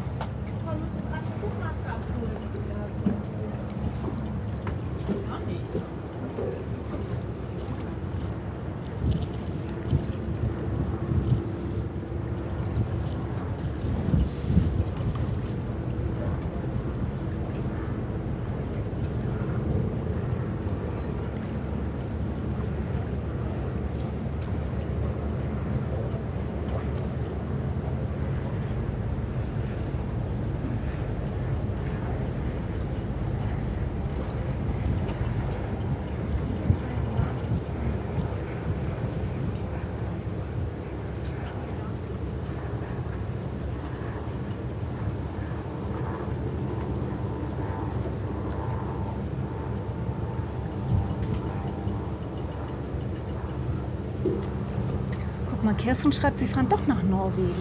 Ja, du weißt doch, wie das bei mir mit Geografie ist. Ich dachte, das wäre nur Dänemark.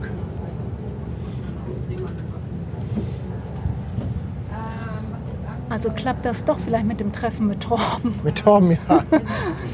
Ich glaube, ihr müsst euch mal connecten. Aber selten sind die ja zur gleichen Zeit in den Häfen. Gerade so in Norwegen, da sind ja viele Häfen auch gar nicht so riesig.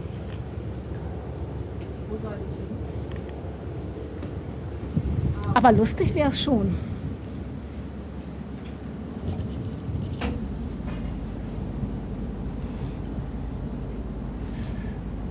Der Excel-Gott. 4 Monate dabei. Herzlichen Dank für dein Dankeschön. Prime Sub. Honda, Mario, mein Lieber. 22 Monate. Dickes Dankeschön. Und Jürgen schickt nochmal 2 Euro. Halt mal einer die Bierkiste fest. Ja, also es schaukelt wirklich extrem. Ne? Also wenn ihr mal eine Hafenrundfahrt macht mit der Barkasse und an einer Fähre vorbeikommt, also gerade die alten Hafenfähren, das schaukelt richtig. Und das liegt, glaube ich, in erster Linie auch an der Frequenz der Welle. Es ist nicht unbedingt, wie stark jetzt die Welle ist. Ich kann ja Claudia gleich mal fragen, wie das ist mit den Lotsenbooten, ob es da noch mehr schaukelt.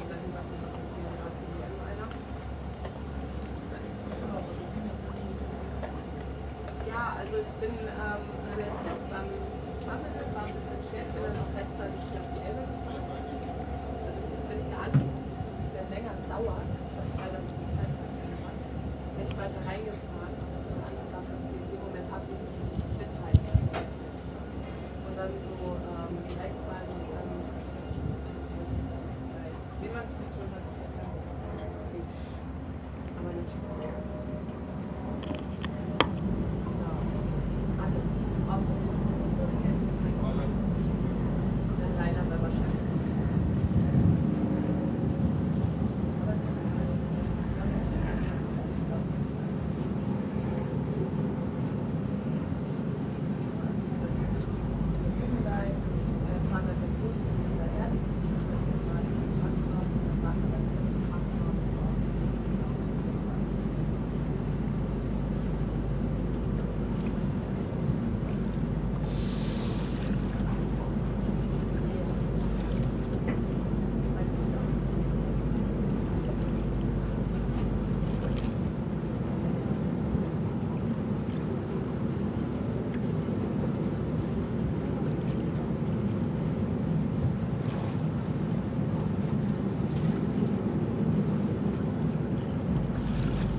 Claudia, hier war nochmal so eine Frage. Die Welle von den Lotsenbarkassen verglichen zu den Hafenbarkassen. Welche schaukelt mehr? Kommt drauf an, würde ich sagen. Also wir finden beide schrecklich. Polizei kann auch ganz schrecklich sein, also da gibt es keinen Unterschied. Hängt von der Fähre, von der Fahrweise von demjenigen auch ab, ne? Und wie die Gas geben und so, würde ich einfach mal sagen. Also die neuen Lotsenbarkassen sollen ja nicht ganz so viel Schwell machen. Und ich finde, also ganz schlimm von den Wellen hier die alten Haddock-Fähren, ne? Die grünen, so wie Neuenfelde und Blankenese.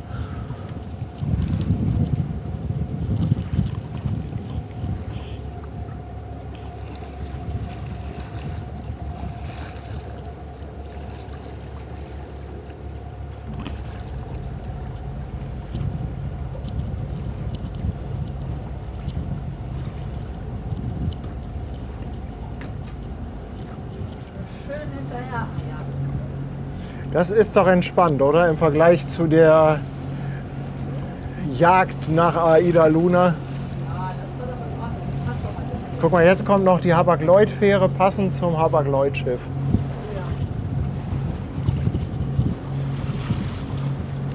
Aber was mich wundert, da steht gar nicht Hapag-Lloyd so wirklich dran, ne? Auf der Houston Express? Ja. Nee. Sonst haben die doch immer noch so einen fetten Schriftzug da an der Seite, ne? Ist wahrscheinlich gechartert, das Schiff. Gar kein eigenes und ja, keine Ahnung warum.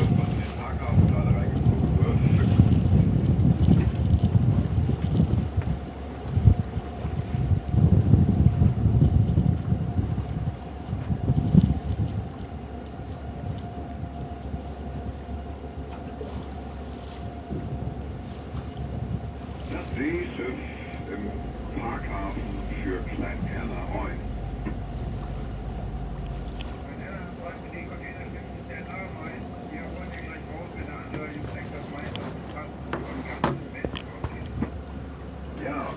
gehabt. Ich meinte Hughes Express.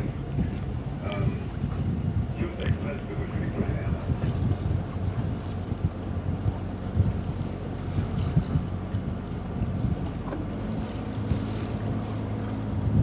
Containerschiffsteller, die kleine Erna von Eng und Rabattschauhöhe. Das heißt, ich komme nicht in die Quere. Aber wunderbar.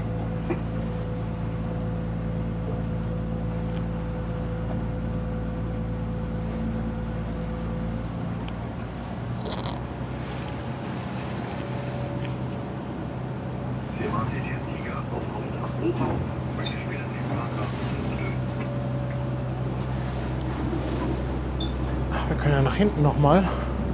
Wollen wir nochmal hinten raus?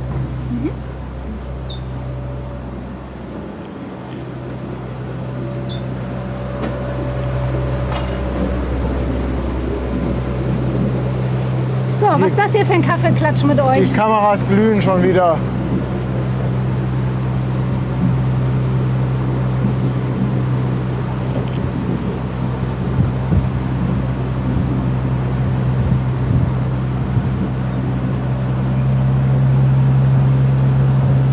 Brigitte, mir ist aufgefallen, wenn die AIDA weg ist, bist du ganz still. Ja, ich habe übernommen. Mir geht's echt nicht gut. Darum bin ich jetzt ganz ruhig Sehr gut. und schone mich. Weil es geht gerade gar nichts.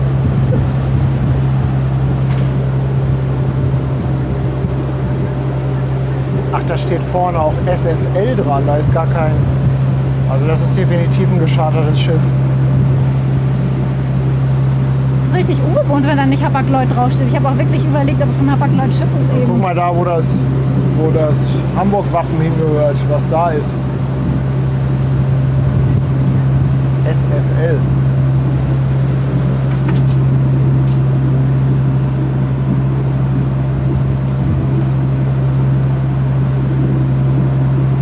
Ach, da hatte ein Elas doch heute wieder eine super Idee, oder? Super ist Mal es. eben den Also, Stream umgeschmissen. ja. Aber vor allen Dingen, wir könnten euch auch heute wirklich viel, viel länger mitnehmen. Ne? Also ich sag mal, wenn ihr jetzt schon lange... Es wäre halt relativ kurz gewesen. Ja. Und vor allem ist es ja auch mal ein bisschen was anderes. Mir musst du das Mikro übrigens nicht hinhalten, ich habe ein eigenes. Das weiß ich.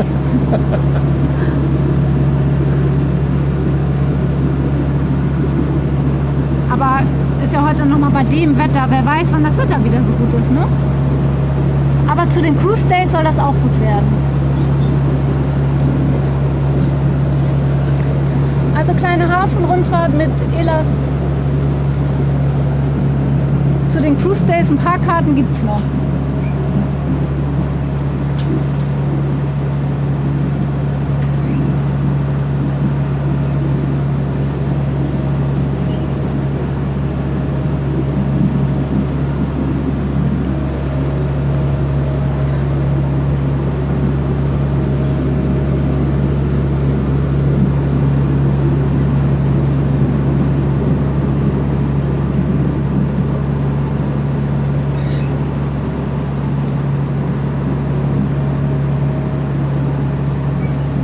Toller Blick, richtig schön.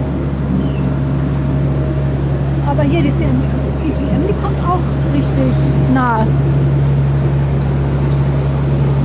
Dauert nicht mehr lange.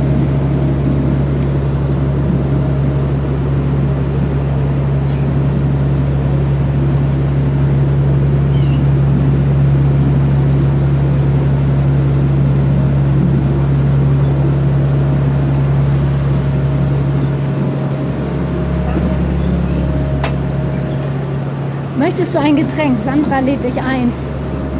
Ja, eine Cola. Eine Cola, eine normale oder Zero? Zero. Zero.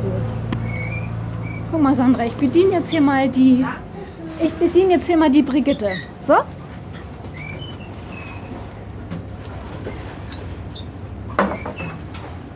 Bedienst du mich auch? Ja, was hättest du denn gern? Warte, musst du aber mal kurz. Also ich mag ja diese zitronigen Dinger sehr gerne von Erstmal ist jetzt Fritz. Brigitte dran.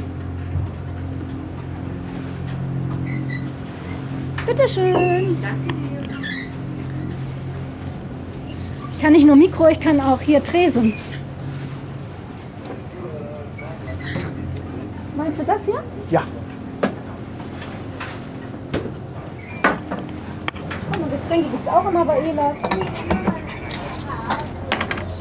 Auf ein Käffchen. Soll ich dir mal die Kamera nehmen? Oder Ja, wenn du die mal so ein... Wobei, ich kann auch gerade so trinken. Ups.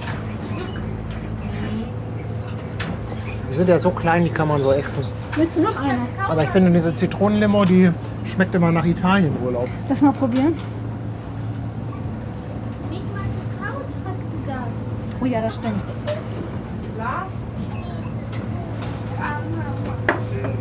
Wie geht's denn dem Hund? Alles okay? Liegt sie immer noch in der Ecke?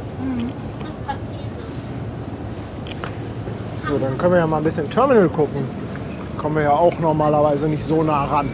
Hier quasi der Athabasca Kai von hinten.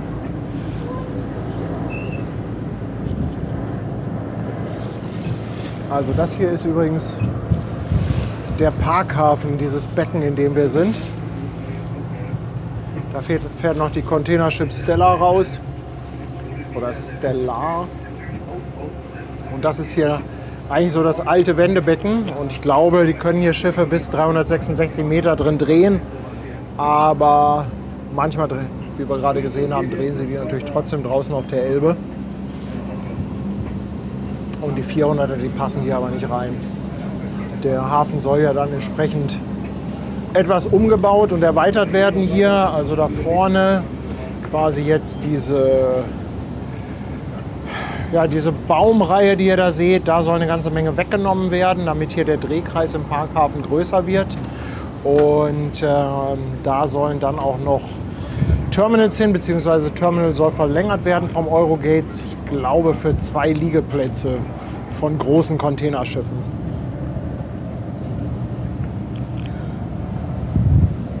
Hier Betze Murphy fragt, jemand sollte mal das Leergut wegbringen. Ja, das war ein kleines Problem, weil die Gäste mussten fluchtartig diese Barkasse verlassen und dann sind wir wirklich nur noch mit fliegenden Fahnen darauf gesprungen und ganz schnell weg. Wir hatten keine Zeit zum Aufräumen oder irgendwas. Aber nachher müssen wir mit aufräumen hier, dafür, dass wir mitfahren durften. Onkel Hotte, ich danke dir für 10 Monate. Sandra haut nochmal 5 Schweizer Franken. Getränk für Brigitte. Dankeschön. Und Susanne ist jetzt auch auf dem Fischmarkt dabei, seit einem Monat. Danke, Susanne. Das hatte ich ja eben schon serviert, das Getränk. Ja, hier wird auch schon im Chat geschrieben, dass du universell einsetzbar bist. Ich kann noch ein paar mehr Sachen. Was denn? Ich sagte, ich kann noch ein paar mehr Sachen. Ja, aber was zum Beispiel? Ach, alles Mögliche. Also kochen kann ja ganz exzellent. Ich kann auch gut Online-Shop, das kann ich auch besonders gut. Habe ich schon mal irgendwas gekocht, was du dann auch gegessen hast? Du kannst nur grillen, also, aber nur so Fleisch wirklich vom Grill, so Würstchen und Steak. Das Nee, kannst und du mit Gemüse muss ich mir nicht kommen, weil dann kommt dann ja manchmal mit so komischem Zeug, was überall durch die Roste fällt und ja, was so doof zu grillen ist. Ne? Also irgendwie so Gemüsesachen und dann so komischer Grillkäse, Doch, der du dann hast schon so mal klebt Pizza und zerläuft. selbst gemacht auf dem Grill, aber da hast du eine Krise beim Pizzateig gekriegt. Weißt du das noch, weil der so an deinen Fingern geklebt hat? Ach guck mal, MacGame hat noch eine interessante Info. Die Houston Express war früher die Thalassamana von Evergreen. Na, Ja, an die sowas. Thalassamana erinnere ich mich auch noch. Also die haben wir auch Guck hin mal, auf und der wieder anderen hier Seite gesehen. sieht auch gerade gut aus, wie die beiden da sich begegnen, falls du das drauf bekommst.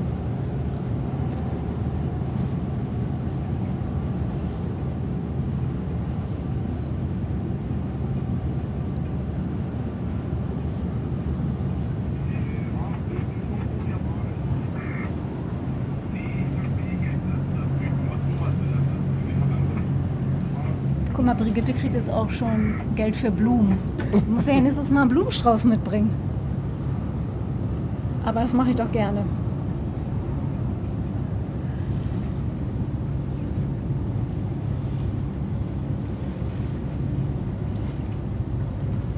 Das ist ein echt schönes Plätzchen hier im Parkhafen, oder? Also ich finde das jetzt auch gerade super hier. Mein Traum wäre ja, da zu stehen. Tabasca, ne? Vorne auf der, am Ende vom Athabasca Kai. Wobei, wenn ich mir so das Gegenlicht angucke, Vielleicht doch nicht der beste Standort.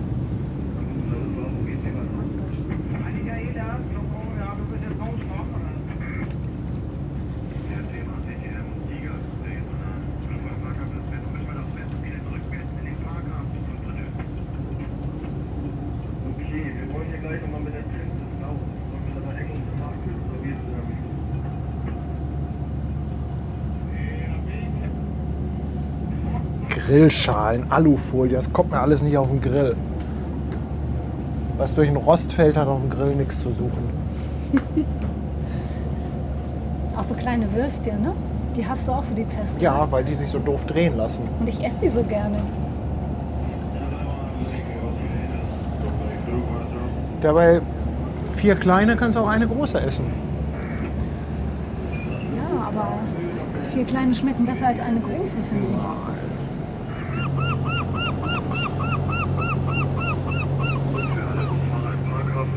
TGM Tiger, ja, wenn Sie sich gut frei von uns halten, können Sie fahren, wo Sie möchten. Nur bitte gut frei halten von uns. Auf jeden Fall, die Princess geht nach Engungspark.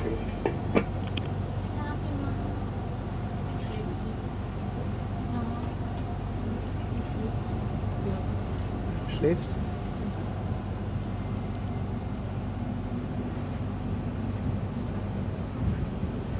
Wie heißt sie eigentlich? Aber.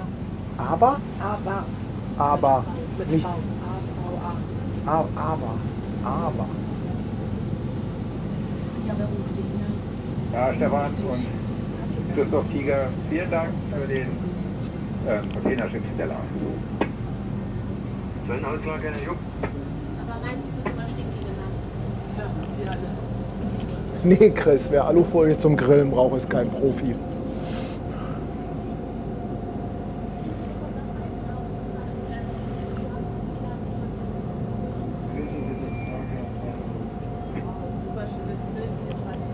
Oh, toll hier in Waldershof. Hier haben wir noch die HMM Le Havre auf der linken Seite. Ja, Müsste auch 400 richtig tolles Meter haben. Bild.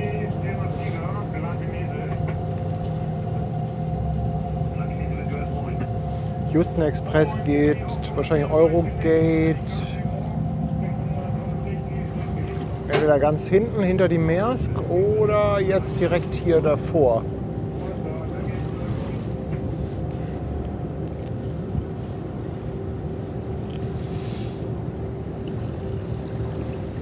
Almut, ich danke dir. 2 € Superchat. Dankeschön. Bashtacker, willkommen an Bord bei Twitch. Danke für deinen Prime Sub. Grizzlybur, 100 Toy mit einem schönen Gruß aus NRW. Vielen, vielen Dank, mein Lieber. Und Yves haut nochmal 5 Mitgliedschaften raus. Mensch, Yves, ganz, ganz dickes Dankeschön. Außerdem werden wir wieder überfallen. Rookie Bear kommt mit 39 Raidern bei Twitch rüber.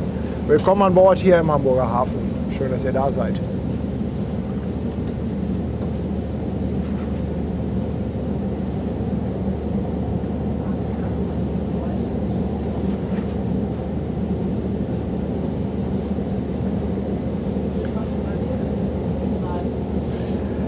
Ja, also die großen Containerschiffe üben auf mich nach wie vor auch die größte Faszination aus. Also da könnt ihr mir, egal mit welchem Kreuzfahrtschiff kommen, aber hier im Waldershofer Hafen, zwischen diesen Containerschiffen, das ist einfach, boah, das ist Hafen. Das ist richtig Hafen. Das ist kein Tütü und Shishi mit Kussmund. Nein, das ist Hafenleben hier. Richtig, richtig schön. Oh, das hätte ich aber auch nicht gedacht, dass wir sowas heute noch zu sehen kriegen. Nee, ne? Also, das hätte ich auch nicht gedacht. Da hinten liegt noch die Eva Aeon.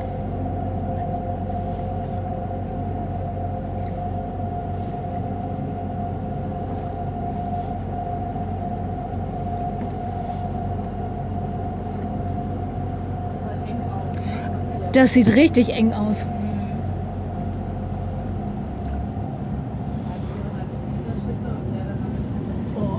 Guckt euch das mal an. Guck mal, die Perspektive. Oh mein Gott. Gott! Und dann noch mit dem Schlepper. Ja, und was ich ja auch immer so krass finde, die Sind denn Schlepper, die die können ja gar nicht dran Fotografen hier? vorbeigucken. Eskalieren gerade. Die sind ja darauf angewiesen, Habt ihr das da drauf? was die Ist doch wohl mega, oder? ja, Lotsen ihnen ansagen. Und dahinter die Maersk hat, glaube ich, auch 400 Meter, ist nicht ganz so breit. Houston Express 368 Meter, HMM und Evergreen beide 400 Meter. Schon wow, der Hafen wird voll gemacht heute. Und von hinten kommt noch die CMA, CGM, ja, wie spricht man es aus? Tiga, wie spricht man Tiger auf Französisch aus? T-I-G-A. Tiga? CMA, CGM oder...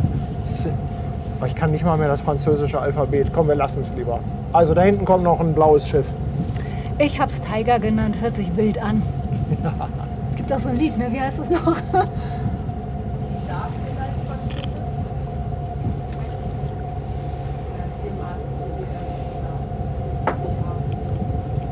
Richtig schöner Blick. Also eben einmal kurz die Perspektive fand ich spektakulär.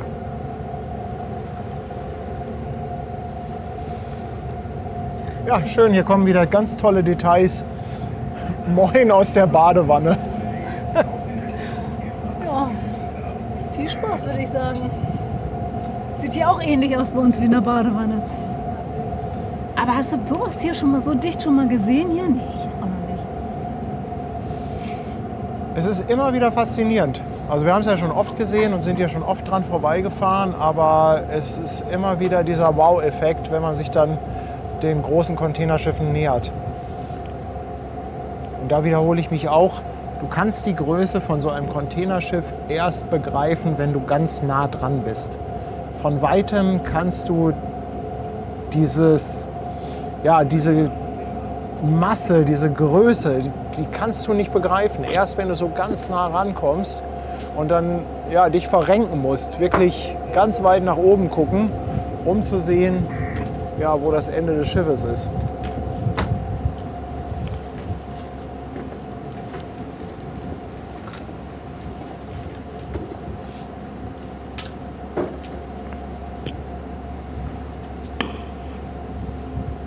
Adi, kurze Frage.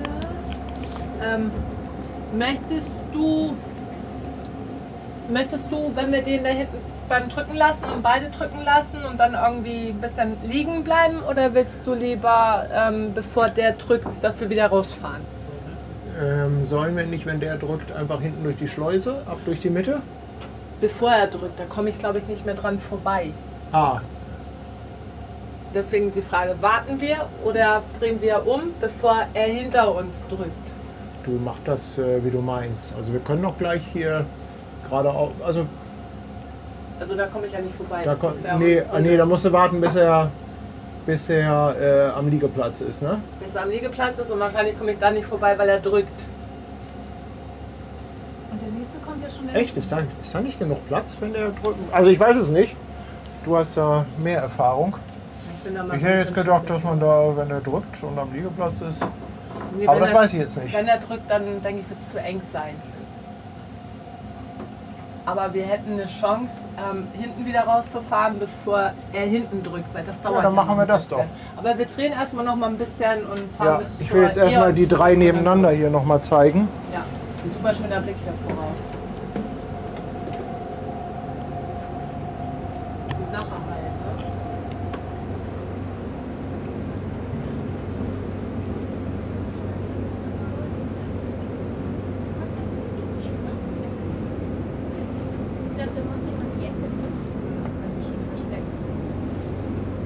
Wolfgang, einen fixen Termin für die Destiny habe ich noch nicht.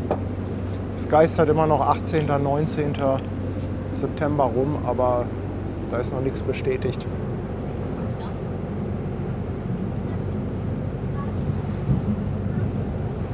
Hey, das ist doch ein mega tolles Bild, oder? Das ist echt verrückt hier. Wow.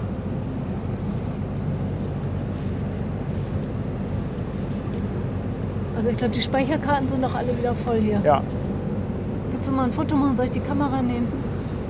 Ja, halt mal bitte kurz. Kann ich zumindest mal ein Handyfoto machen.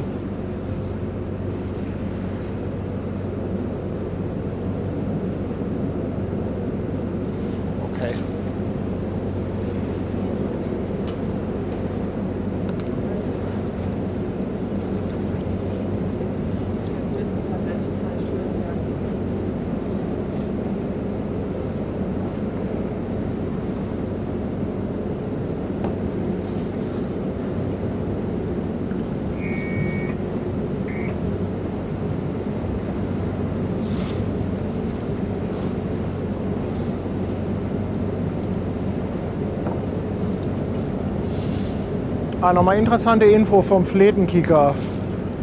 Hier die Hafeneinfahrt bzw. das Hafenbecken in Waltershof hat 240 Meter in etwa. Wenn wir rechts und links jeweils ein Containerschiff mit einer Breite von 60 Metern haben, 50 bis 60 Metern, bleibt da nicht mehr als 120 bis 140 Meter Durchfahrtbreite. Das ist nicht viel. Ja, und jetzt die Houston Express hat halt auch ihre, was hatte die? Wird auch ihre 50 Meter haben. Dann haben die Schlepper jeweils nicht so wahnsinnig viel Platz. Und so ein Schlepper hat halt auch eine Länge von 25 Metern. Also da hinten der da achtern ist, ne? Das sind auch 25 Meter. Und man sieht, der hat dann noch mal ungefähr, lass ich noch mal 30 bis 40 Meter haben zu manövrieren. Viel mehr ist das nicht.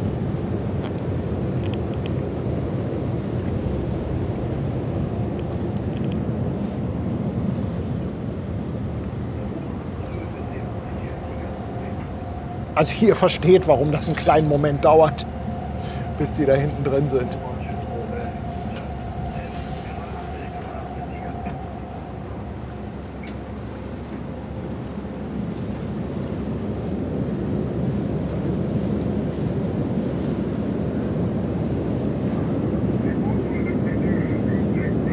Das ist doch jetzt hier genau nach deinem Geschmack, Ja, oder? also ihr schreibt doch gerade, dass jemand schreibt, jemand ist ein Bild für einen Kalender, in der Tat.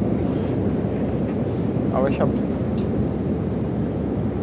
ja, warum nicht ein Handybild in den Kalender packen, Soll ich ne? noch mal deine Kamera nehmen? Ja, halt mal bitte kurz. Warte, warte. Schnell, schnell. Ja. Hab ich.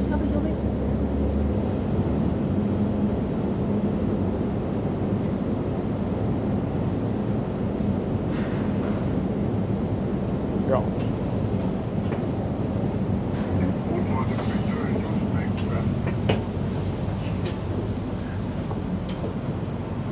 Brigitte, du guckst dir ja gar nicht die schönen Containerschiffe an.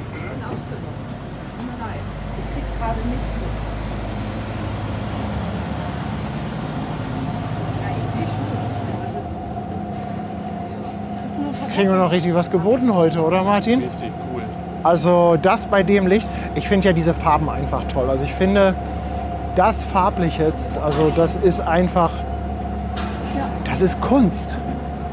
Also, Ist die Ante dabei? also wenn die jetzt alle rauchen würden, würde ich sagen, ist ein Feuerwerk.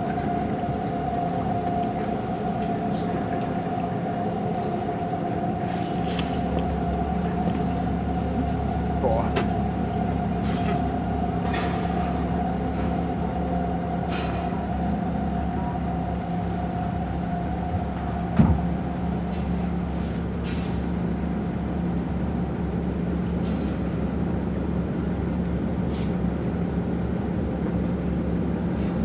Ich hoffe, ihr könnt mit diesen Bildern auch meine Faszination für den Hamburger Hafen verstehen. So ist das Ganze ja auch angefangen.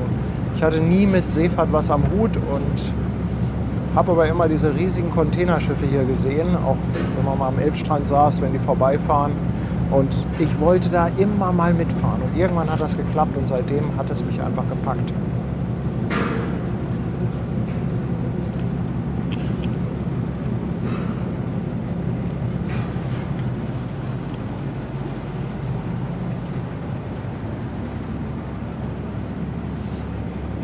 Guck dir mal den süßen Wulstbug an.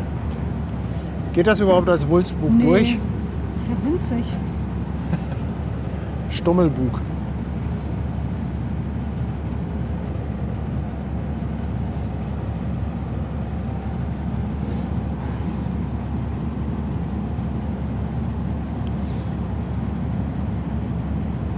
Andrea und Stefan, danke an euch.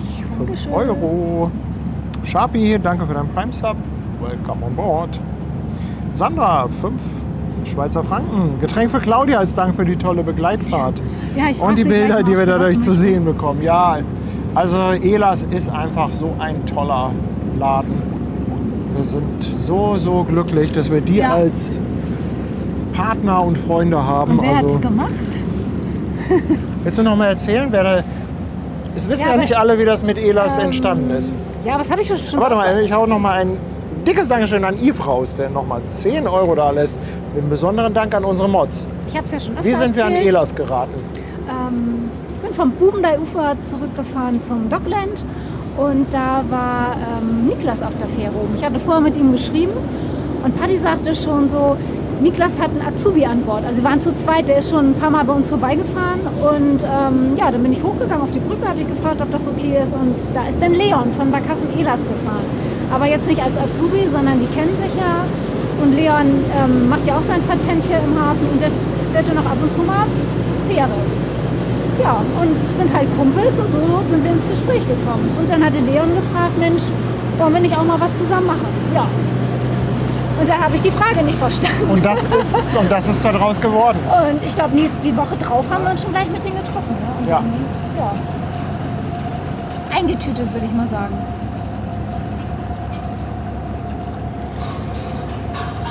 Andreas, danke für 2,49. Ja, einige sind später dazu gekommen und sehen jetzt erst unseren Mikrofon. Ich sage ja immer Puschel, das ist ja eigentlich ein Wind- und Plopschutz oder Popschutz. Popschutz. Abschutz. Popschutz. Naja, ein bisschen unförmig, würde ich sagen. Ne? Egal. Egal. Wow, Toni. 50 €, such a wonderful Livestream. Tony, Dankeschön. thanks, Digger. Oh, thank you, Digger. Ja. Thank you, Digger ist doch ein guter Ja, Spruch. absolut. Das ist doch was fürs T-Shirt. Ja. Thank you, Digger. Ja, das ist gut. Thank you, Digger. Das finde ich findet gerade bestimmt gut. Schwester Hansen richtig genial. Auch schön, finde Boah, ich jetzt. Ne? geiles Bild und dann der Sound dazu. Thank you, Digger.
Guck mal, der Anker, den musst du auch mal drauf kriegen.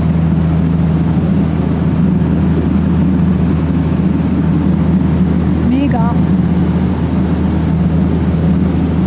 Und wer hatte das denn erzählt, dass im Hamburger Hafen die Anker immer doppelt gesichert sein müssen? Hat Leon das erzählt? Irgendwer hatte das erzählt.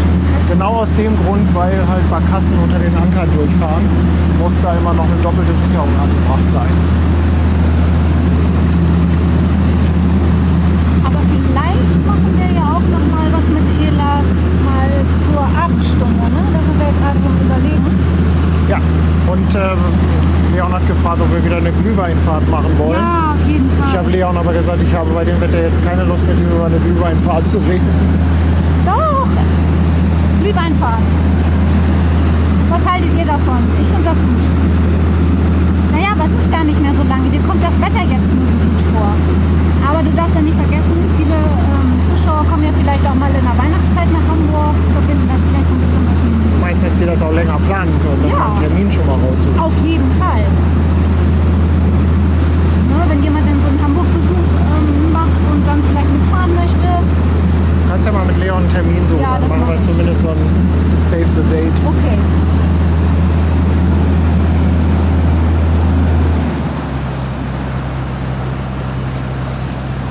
Aber Aber hier wird gefordert, dass die Flagge mal gerichtet wird. Das geht so nicht. Da bin ich ganz deiner Meinung, der Hafenkran. Die hat auch eine schöne Patina. Ich möchte irgendwann auch Hamburg Hafen Live-Flaggen in dem Look. Ja, die von der Charon, die sah richtig gut aus. Die richtig schön im Dampf war. Richtig. Das muss man ein bisschen später machen hier, damit die auch ordentlich weht. So.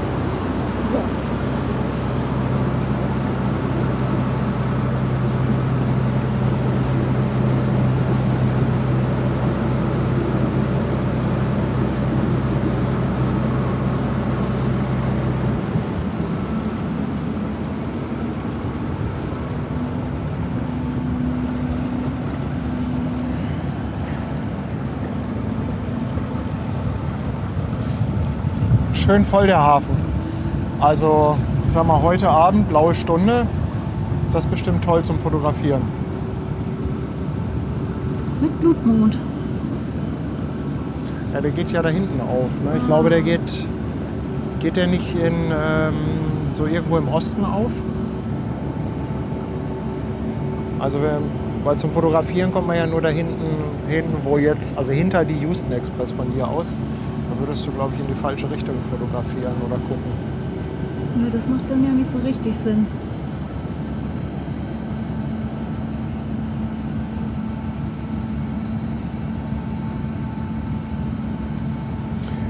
Guck, ein bisschen gequatscht und schon ist die Tiger auch drin. Ist auch noch relativ neu, Baujahr 2025. Hat eine Länge von 255 Metern. Und auch so einen geraden Frontsteven. War die schon mal hier? Ich weiß es nicht. Also mir kommt sie jetzt nicht. Also ich Nee, kenne mir sie auch jetzt nicht. nicht. Auch wegen dem Namen. Also normalerweise hätten wir dann bestimmt schon mal auch nicht gewusst, wie der Name ausgesprochen Und wenn die wird. Baujahr 2025 ist, dann könnte das sogar ein erster Anlauf gerade sein. Aber das kann man ja rausfinden, der Chat.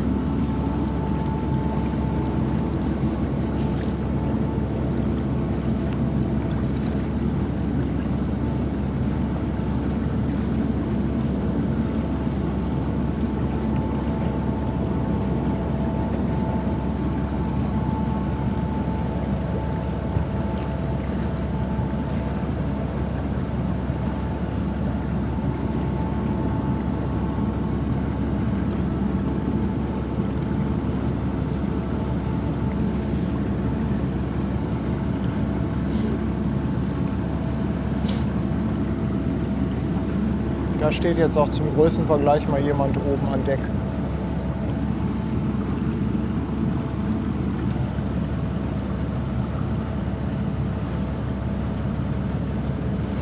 Der wird gleich die Leinen rübergeben, dass wir festmachen.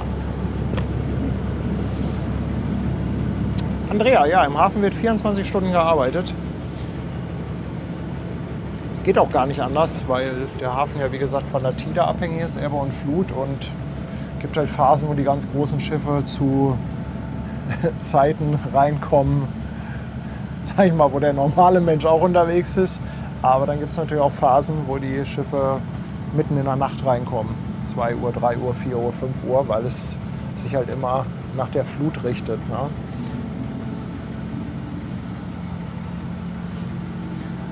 Außerdem wird natürlich versucht, die Liegezeiten so gering wie möglich zu halten.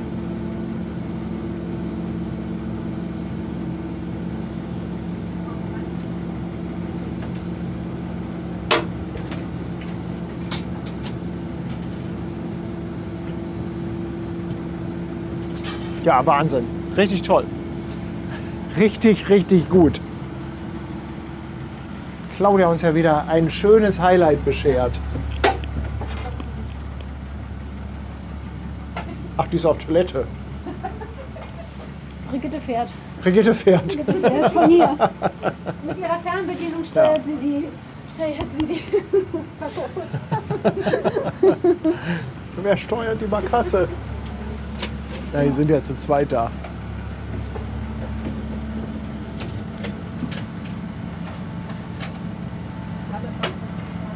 Jetzt ist sie wieder da.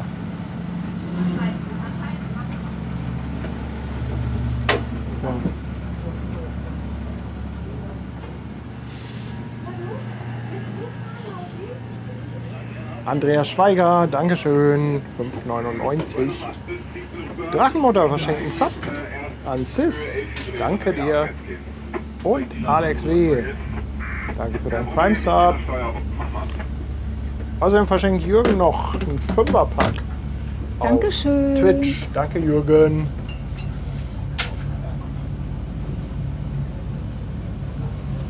Ja, Claudia, da hast du uns aber noch mal ein schönes Highlight beschert. Das war cool, ne? Da haben wir richtig Glück gehabt. Also die Sicht mit den 3 Schiffen nebeneinander, das war schon echt klasse. Ja.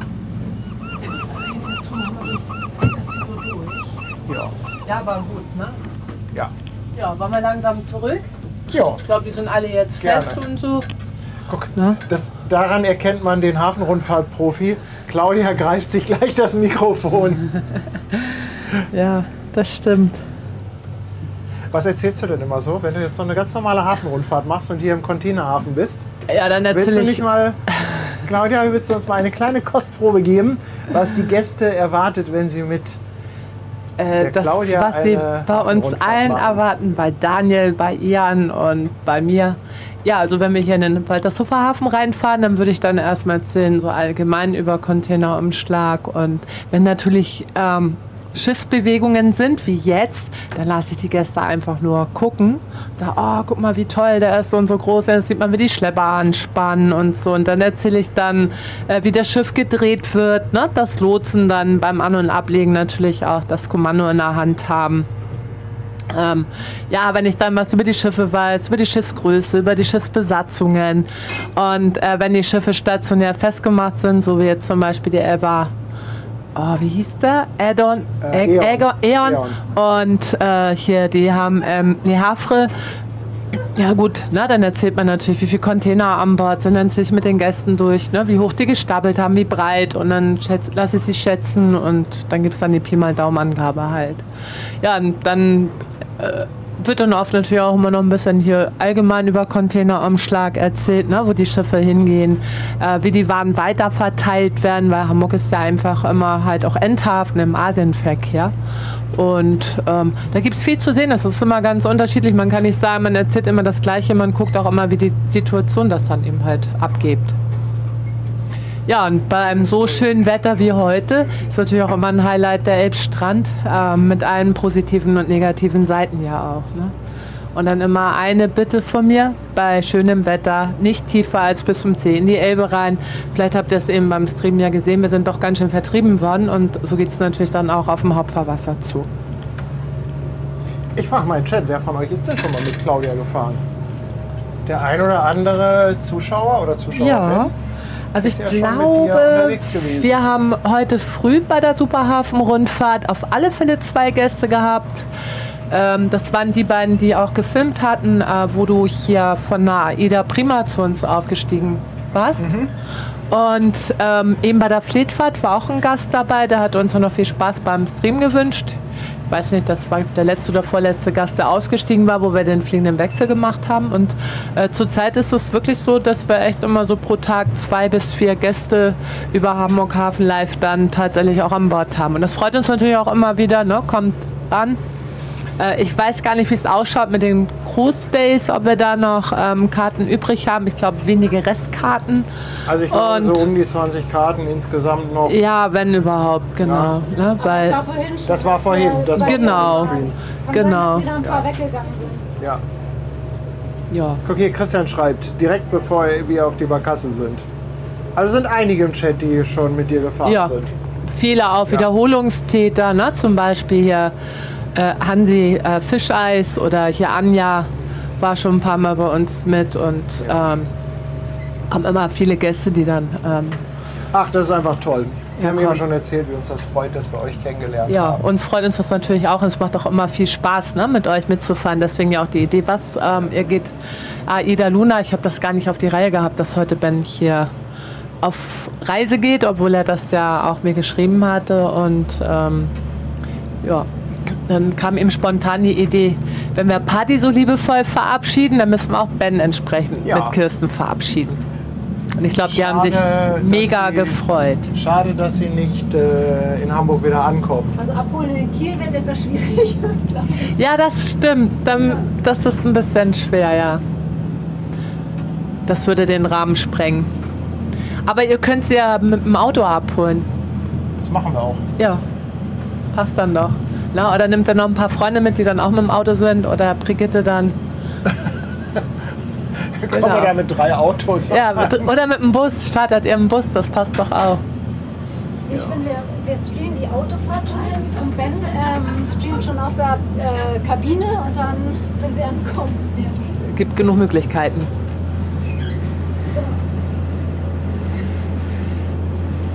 Also hier schreiben ganz viele Zuschauer, dass sie schon mit euch gefahren sind. Ja. Gibt es denn noch andere außer Elas? Es gibt genug andere. Ich habe gehört davon. Ja, es sind doch so, ich glaube mal 80, 90 Barkassen im Hafen unterwegs. Echt, so bestimmt. Viele? Ja, aber ist auch die Frage, ob die immer besetzt sind, ne? Weil ja viele Firmen auch chronischen Personalmangel immer noch haben. Und ich sag mal, man kann jetzt nicht sagen, eine Firma ist besser oder schlechter. Ich muss natürlich sagen, Elas ist die beste. Aber es hängt natürlich auch immer ein bisschen vom Schipper ab. Ne? Und auch bei uns kann es ja mal sein, dass wir durch leere Hafenbecken fahren. Ich kann die Schiffe nicht herzaubern. Ne? Ich kann jetzt nicht sagen, bitte heute Morgen um 3 Uhr, 14:30 Uhr, bitte ein volles Hafenbecken. Gerade bei der einstündigen Rundfahrt, da kann es auch mal sein, dass wir halt bei Niedrigwasser losfahren oder bei ablaufendem Wasser. Dann fahren wir durch den Waltershofer, hier durch den Vorhafen, da liegt kein Containerschiff, kein Kreuzfahrtschiff und so. Deshalb würde ich immer sagen, seht zu, dass ihr dann kommt, wenn wir die Möglichkeit haben, durch die Speicherstadt zu fahren, weil Speicherstadt ist immer ein Highlight, oder guckt auch auf die Segellisten, ob große Schiffe avisiert werden. Na, und auch gerade jetzt so bei der 1-Stunden-Hafenrundfahrt, dass am toller Ort auch ein Schiff dann liegt. Und ich würde immer sagen, 2-Stunden-Tour ist natürlich, wenn man das planen kann, besser, weil wir da eben halt auch viel mehr zeigen können und viel mehr Schiffe auch an den Kais haben. Und jede Hafenrundfahrt ist natürlich immer wieder anders. Ne? Also es kann auch eine super tolle... Mikro übrigens nicht ganz so nah an den Mund nehmen. Ah, okay. Ich glaube, euer Mikro ist... Ja, genau, ist empfindlich. Es könnte sein, dass das ein bisschen kratzt. Wahrscheinlich, ja. Und wir haben das auch schon gehabt. Da haben wir weder Speicherstadt noch angefahren, ne? Noch Containerschiffe gehabt, haben aber super tolle Sonnenuntergänge gehabt. Und das ist auch immer ein Highlight. Also es gibt keine schlechten Hafenrundfahrten. Es gibt super, super tolle Hafenrundfahrten und es gibt tolle Hafenrundfahrten. Das hast du schön gesagt. Ja, gerne. Dann tuckern wir jetzt mal langsam zurück, oder? Jo, das machen wir. Ja. Claudia, vielen, vielen Dank. Dankeschön. Kann man sympathischer Werbung für ein Unternehmen machen als Claudia? Aber das Gute ist, wenn man es ja auch vor Ort testen kann und selber für gut befindet. Also, finde ich, dann kann man das ja auch immer von ganzem Herzen empfehlen. Die haben schon so viel für uns getan. Wahnsinn. Also das war schon echt supi.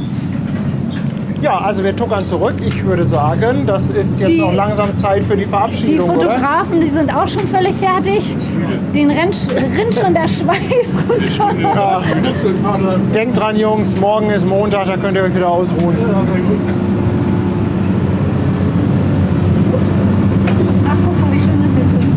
Romantisch. Herrlich. Ramontisch. Sowas von romantisch, sag ich dir. Dirk Bütow grüßt noch vom sonnigen Havelstrand. Katrin, die 2-Stunden-Hafenrundfahrt, ich habe es jetzt nicht ganz genau im Kopf. Irgendwas 35 €, da gibt es noch einen Rabatt. Also rechne mal mit irgendwas. Also mehr als 35 kostet sie, glaube ich, nicht. Oh, was ist denn jetzt mit dem... Wieso mag der... was hat denn das Smartphone jetzt? Ja? Moment, hier mein Kollege. So nicht.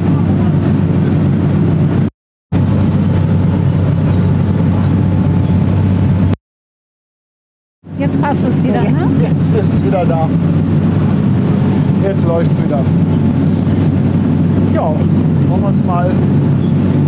Ja, aber mit schöner Sonne.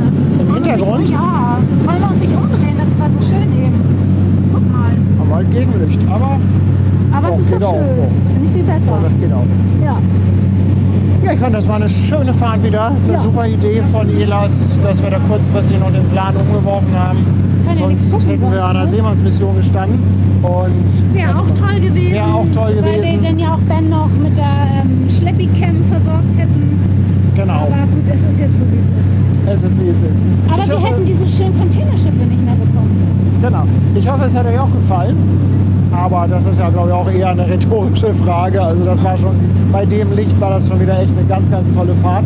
Also vielen Dank, dass ihr eingeschaltet habt, dass ihr eure Zeit wieder mit uns verbracht habt. Und vielen Dank, dass ihr auch im Chat wieder aktiv wart. Da war Ganz, richtig ganz viel los, glaube ich, heute. Dickes Dankeschön natürlich auch für die großzügige Kanalunterstützung. Egal ob auf Twitch oder auf YouTube. Vielen, vielen Dank. Und, wen dürfen wir nicht vergessen? Unsere besten Moderatoren. Die Moddis, die Hafenwichtel, die sind einfach die Moddis besten. ist gut, ja. Die Moddis, ja. Ja, Ich würde mal sagen, das war's, ne? es wird nicht lange dauern, bis wir wieder da sind. Ne? Nein, wir gucken mal, was morgen ist. Sag mal, kann Ja. es eigentlich auch sein, dass so vor den Cruise Days auch noch ordentlich was los ist? Ja, ich denke so, auch weil die Containerschiffe ja vielleicht auch so ein bisschen abhängig sind mit Rein- und Rausfahren und Also Containerschiffe haben, glaube ich, mit den Cruise Days überhaupt nichts zu tun. Aber ich werde das beobachten. Also ich habe nichts vor die Woche. Ihr vielleicht auch nicht? Dann sehen wir uns wieder. Macht's gut, schönen Sonntag. Over and out. Tschüss. Tschüss.